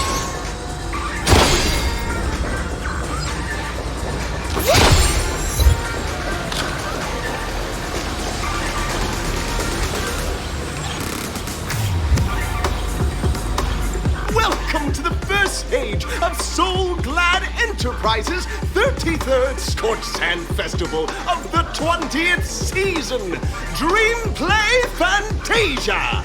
In this stage, you can choose between 2 challenges, the School of Acting or School of Action. In the School of Acting challenge, you have to complete 3 performances from 3 scripts and move the panel judges. In the School of Action challenge, you have to defeat 3 groups of enemies convincingly and reach the end. Now, make your choice.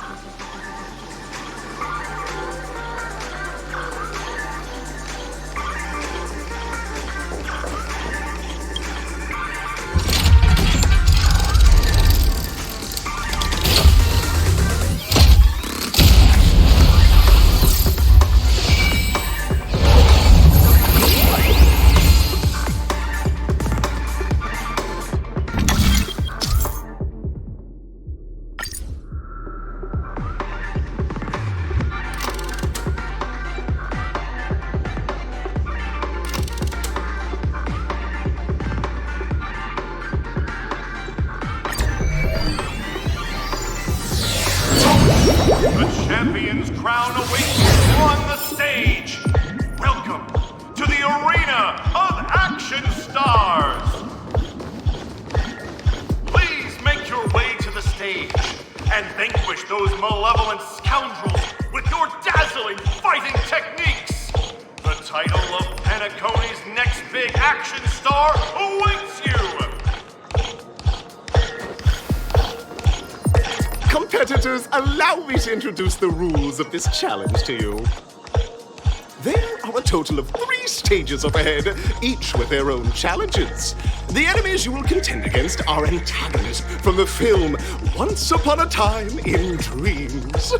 Defeat them swiftly and decisively to set a new record. It's worth mentioning that the fastest time for this stage was achieved by a contestant with fiery red hair. Astoundingly, he overcame all enemies across the 3 stages in only 5 minutes. Time is of the essence. Let's make this quick.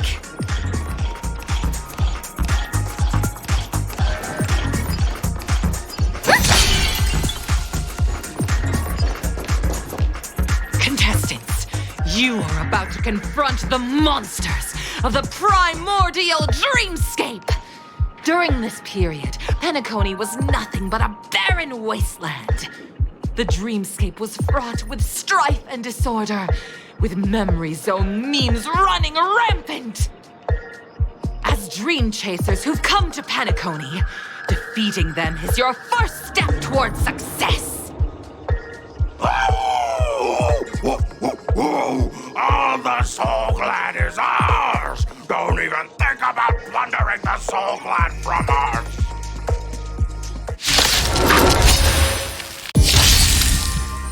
You're annoying! Watch this awesome move!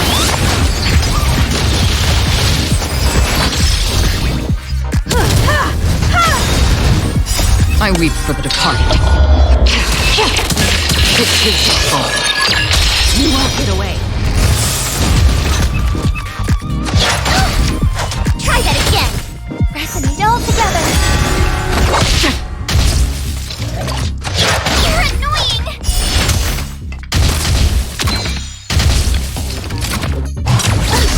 Try that again! Watch this awesome move!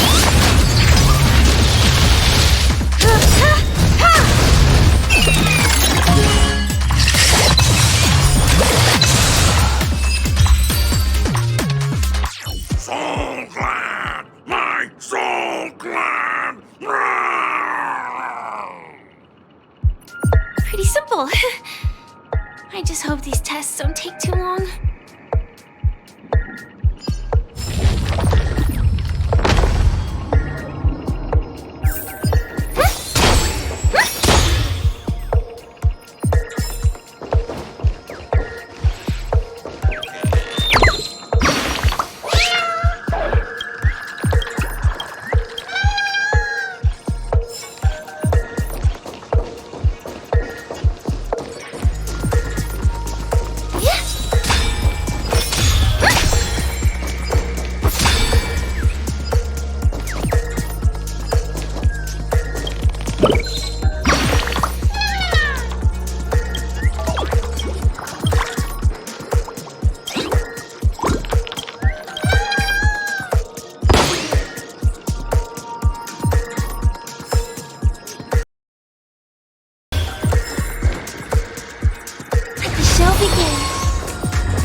Congratulations on becoming the first group of Dream Chasers! Answering the call from the Watchmaker, you are disappointed to learn that Penacony isn't paved with gold. Resigned to your current plight, you start from the hierarchical dredges, biding your time for a chance at success. Just as you're about to give up, a downpour sparks a business idea. You enter the umbrella business! But just as things are looking up, you encounter a competitor. Defeat them and emerge victorious from this trade war. Why is our opponent so glad? Because this is Soul Glad Enterprises' 33rd festivity auditions of the 20th season! Isn't this just product placement? Safeguard the integrity of Soul Glad! I will soar high into the sky and become its shiniest star! Whoosh!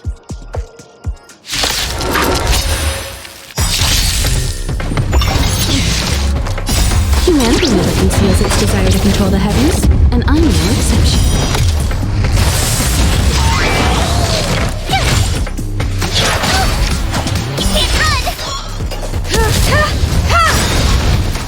I weep for the departed.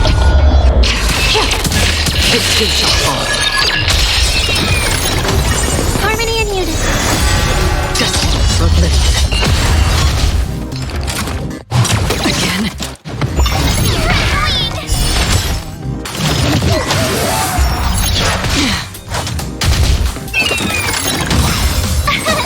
Here!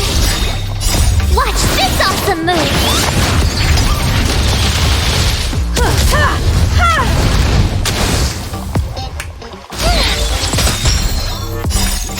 Tonight, the stars echo because of me! Rise up Still waters of oblivion I guide the wandering soul. renew your definition.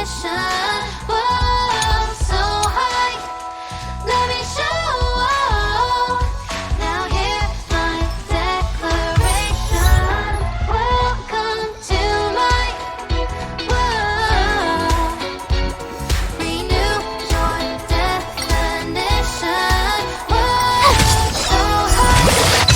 Let me show. Humanity never conceals its desire to control the heavens, and I'm no exception. The show must. I weep for the departed.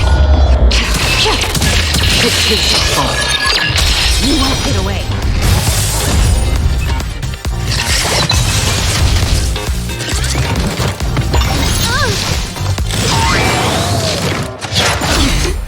You can't run! You! Still waters of oblivion. Try that again! Again? You can't run! Try that again! Here! Watch this awesome move!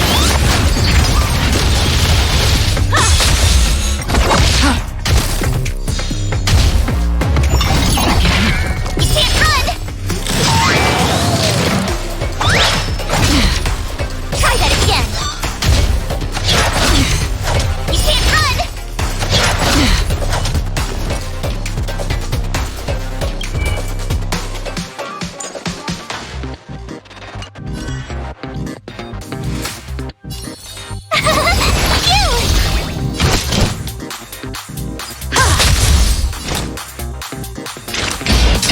For oblivion.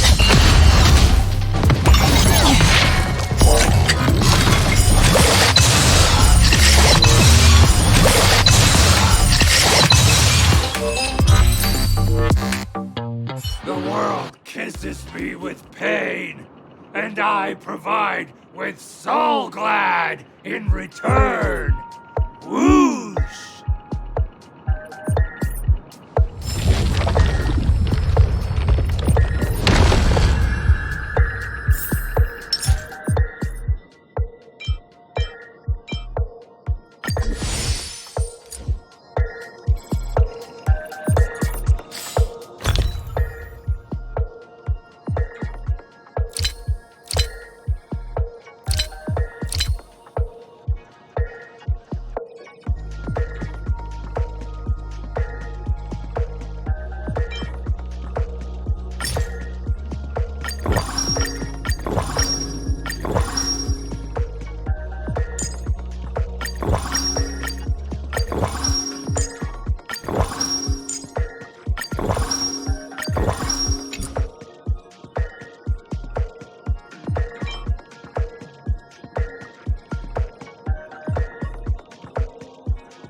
Congratulations to our two dream chasers for establishing yourselves as budding stars in Penacony. However, now you face a competitor selling at low prices, pushing you to the brink of bankruptcy. No matter how lengthy the battle, you always persevere. Topple this powerful opponent, and the tides will turn, paving a way to success! None will take my soul glide away from me. I will use the transmutation arcanum to turn into a dinosaur! Roar! Oh, dinosaur! Devour my enemies! Ah! Grab a bottle of soul glad and make your dreams a blast! Ah!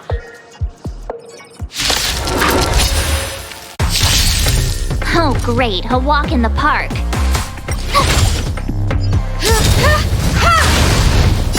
Humanity never conceals its desire to control the heavens, and I'm no exception. Harmony and unity.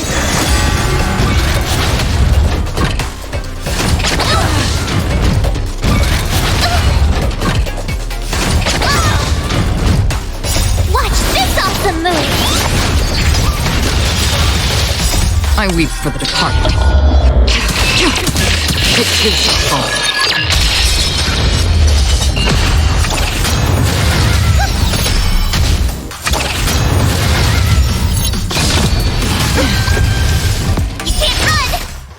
No water to uplift you. You won't get away. Here!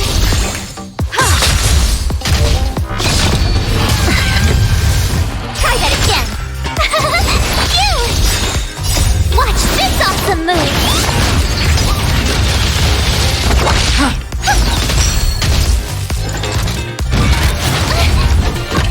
You can't run!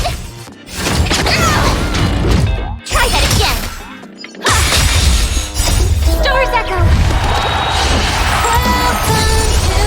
Humanity never conceals its desire to control the heavens, and I'm no exception. I weep for the departed. It is your fault. Here! Destined for oblivion.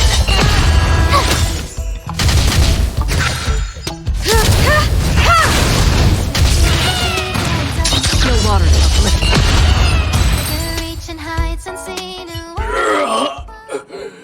The body withers, but the soul glad name shall not. Ah! You truly are a beast! More than I can ever be. That should do it! Okay. Let's go. Mr. Yang is waiting for us. Isn't this fight way off from the actual storyline? Transforming into a dinosaur isn't imaginative enough for you? This is the sort of magic only seen on Penacony. Anyway, let's get back on track. Where were we? Oh, that's right. After an extended battle, you finally emerged victorious! But the companion who journeyed to Penacony with you chose to leave, having lost all hope. In the years that followed, you encountered each other once more on the prosperous streets of Penacony, but dared not call out to one another. Perhaps akin to the lingering regret of every dream chaser. Ah, well done! You brought to life the thrilling action scenes from Once Upon a Time in Dreams with your fighting skills. Looks like we won! Let's hurry up and get to the next stage.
both of you for clearing the stage, but more importantly, are you having fun?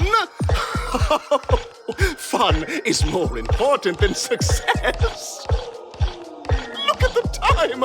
You finished much faster than that red-haired contestant did. That red-haired contestant. Who is that exactly? You'll find out eventually, but only if you clear the next test first. Welcome to the second stage of the 33rd Scorched Sand Festival in the 20th season, sponsored by Soul Glad Enterprises. Gunfire time! You have the option to choose gunfire and undergo Brother Hanu's trial, or time, where you'll face Clucky's trial. And now, make your choice!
Dear friends, welcome to the enchanting universe created by the Watchmaker. Awaiting you is the morally dubious yet ever charming character from the animated Clocky series, Hanu! It is said that these cartoon characters were inspired by the Watchmaker's own experiences. According to research by Clocky scholars, the original Hanu of reality shared a deep friendship with the Watchmaker, akin to comrades in arms. Enter into the world of Hanu via the TV by the entrance and partake in an enchanting and suspenseful story with him. Good luck in there! If it's a gunfire trial, we should be able to settle this with a fight, right? I hope this won't waste too much of our time.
Ready? 1, 2, 3.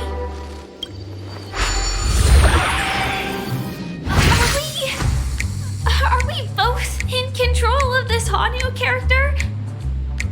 Very good! Looks like you've got the hang of it! In this Hanu's Adventure episode, Boss Stone has gathered his battleships for an assault on Dreamville. Old Buzzfly, Cousin Wolf, and Bombhead are all raring to go. The brave Hanu must thwart their advance and protect his home. Alas, Hanu presently is ill-equipped to fend off malevolent mischief makers, which is why he is preparing to seek out the puzzle gentleman's aid. Go forth and speak to him.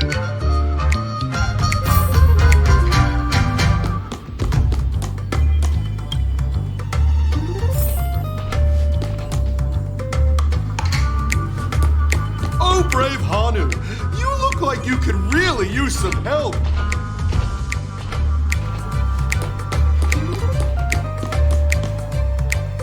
Long time no see, Hanu. You look pretty stressed out.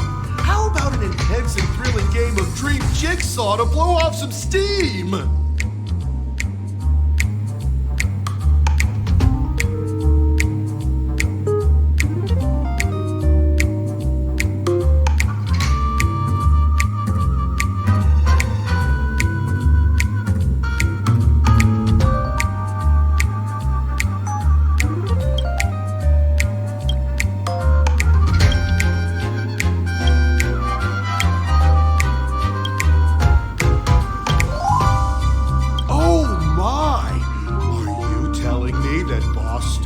Rally the villains to seize Dreamville?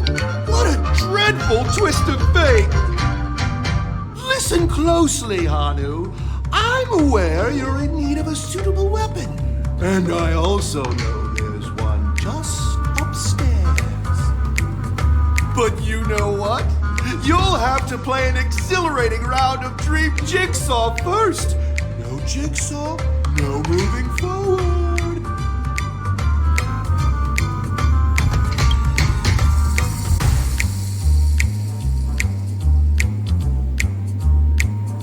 Now scurry along, Hanu, but tread carefully. Two ne'er-do-wells are also eyeing those jigsaw pieces. Either outsmart them with the quick knockout, or ensure they don't catch you in the act. I can't wait to see you finish the dream jigsaw. Best of luck, Hanu. Let's stay alert and make sure those monsters don't spot us.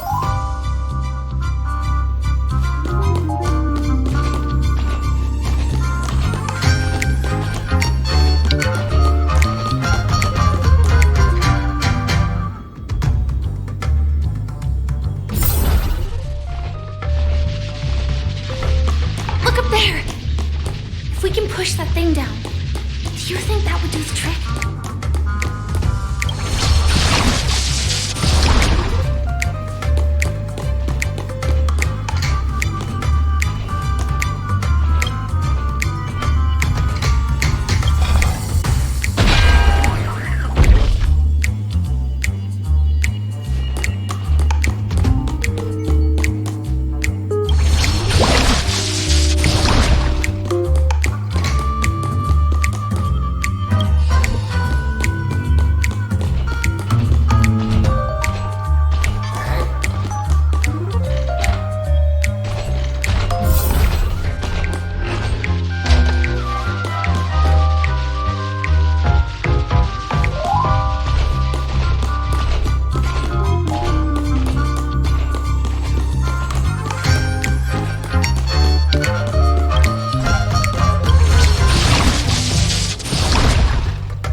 Jigsaw pieces.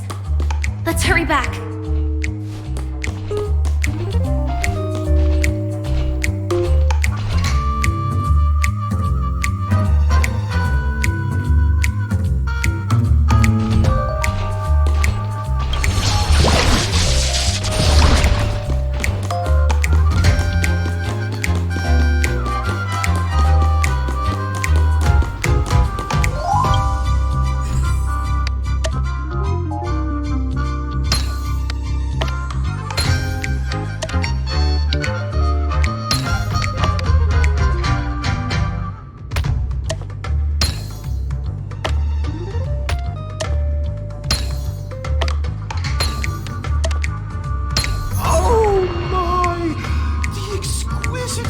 combination of perfect alignment. My organizational itch has been quite thoroughly scratched. Hurry now, Hanu. Touch that TV set and transform back into your own self. Then head upstairs. Your weapon awaits you there. Are such haphazard instructions really okay?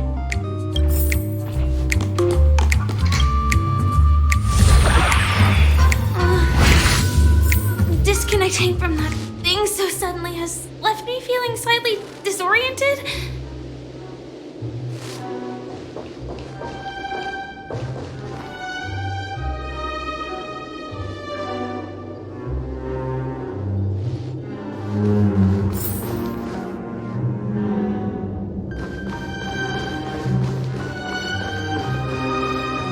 Is that Hanu?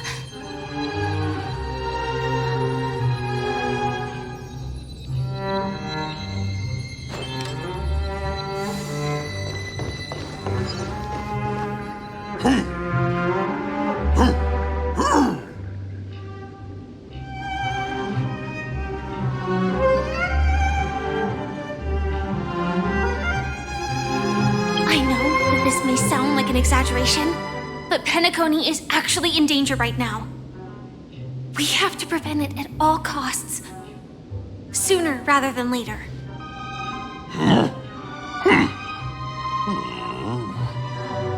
What exactly is he talking about? Tick-tock! It's time for me to make an appearance!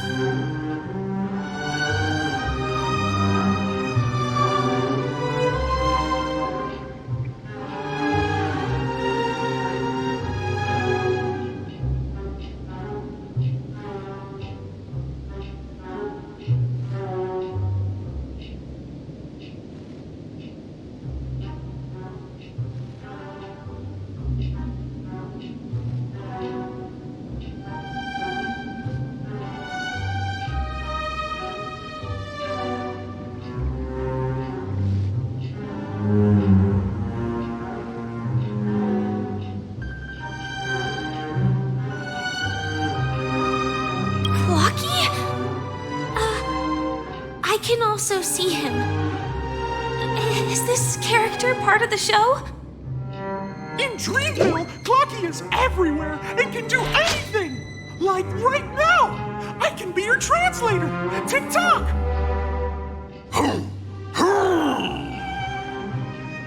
Hanu says, battle!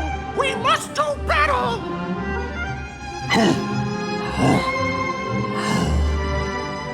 The enemy is at our doorstep, and we have no path of retreat for the future of Dreamville! Touch that suspicious-looking TV right now! So they just jumped inside that TV. Sheesh. Logic in this plot and dialogue is really being pushed to its limits.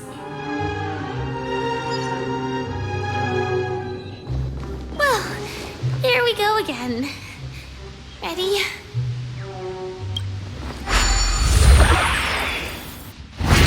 And gradually getting used to this. Huh? Who knows?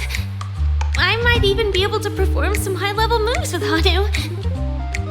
Oh, did someone say high-level movies just now? That's right, pal. The upcoming script is just exploding with all sorts of high-level shenanigans. Last we saw, Hanu was preparing for battle. Suddenly, he hears heavy footsteps coming from the hallway. Malevolent mischief makers have broken into his home. But brave Hanu won't go down without a fight. He instantly sprints for the storage room, ready for a do-or-die showdown against the baddies. But we still don't have any weapons in hand. Guess what? Hanu's favorite bazooka just so happens to be in that storage room. So let's move on. What a coincidentally convenient plot twist. It'd be even more awesome if the organizers allowed me to wear armor.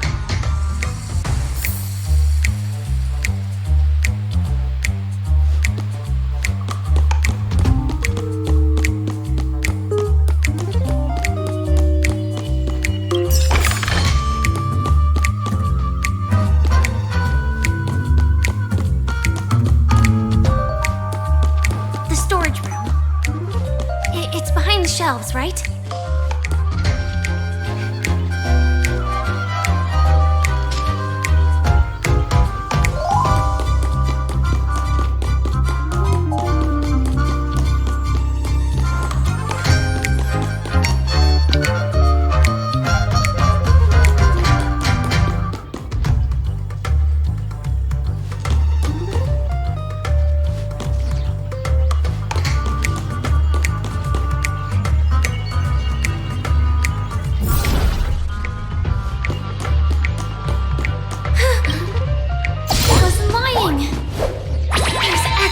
A bazooka here.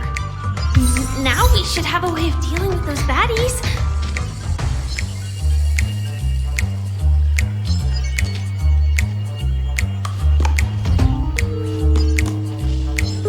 This thing feels just like the soaring locust too.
Get ready to fire!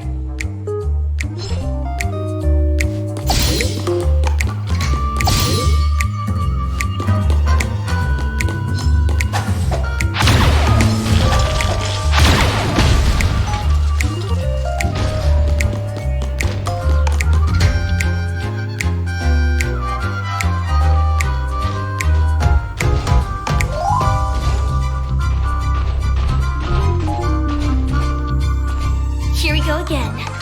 But no big deal. We're pretty handy with this bazooka now.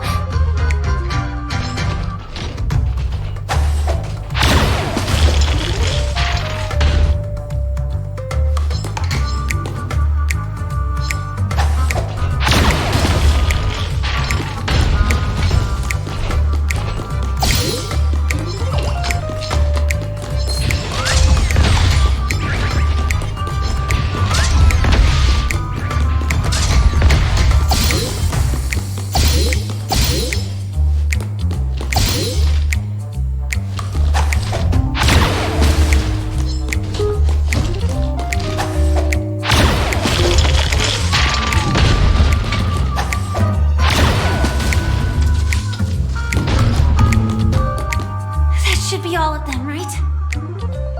Oh my! Honik is on the street! Everyone! The stage is complete! Quickly! Head through the TV to the next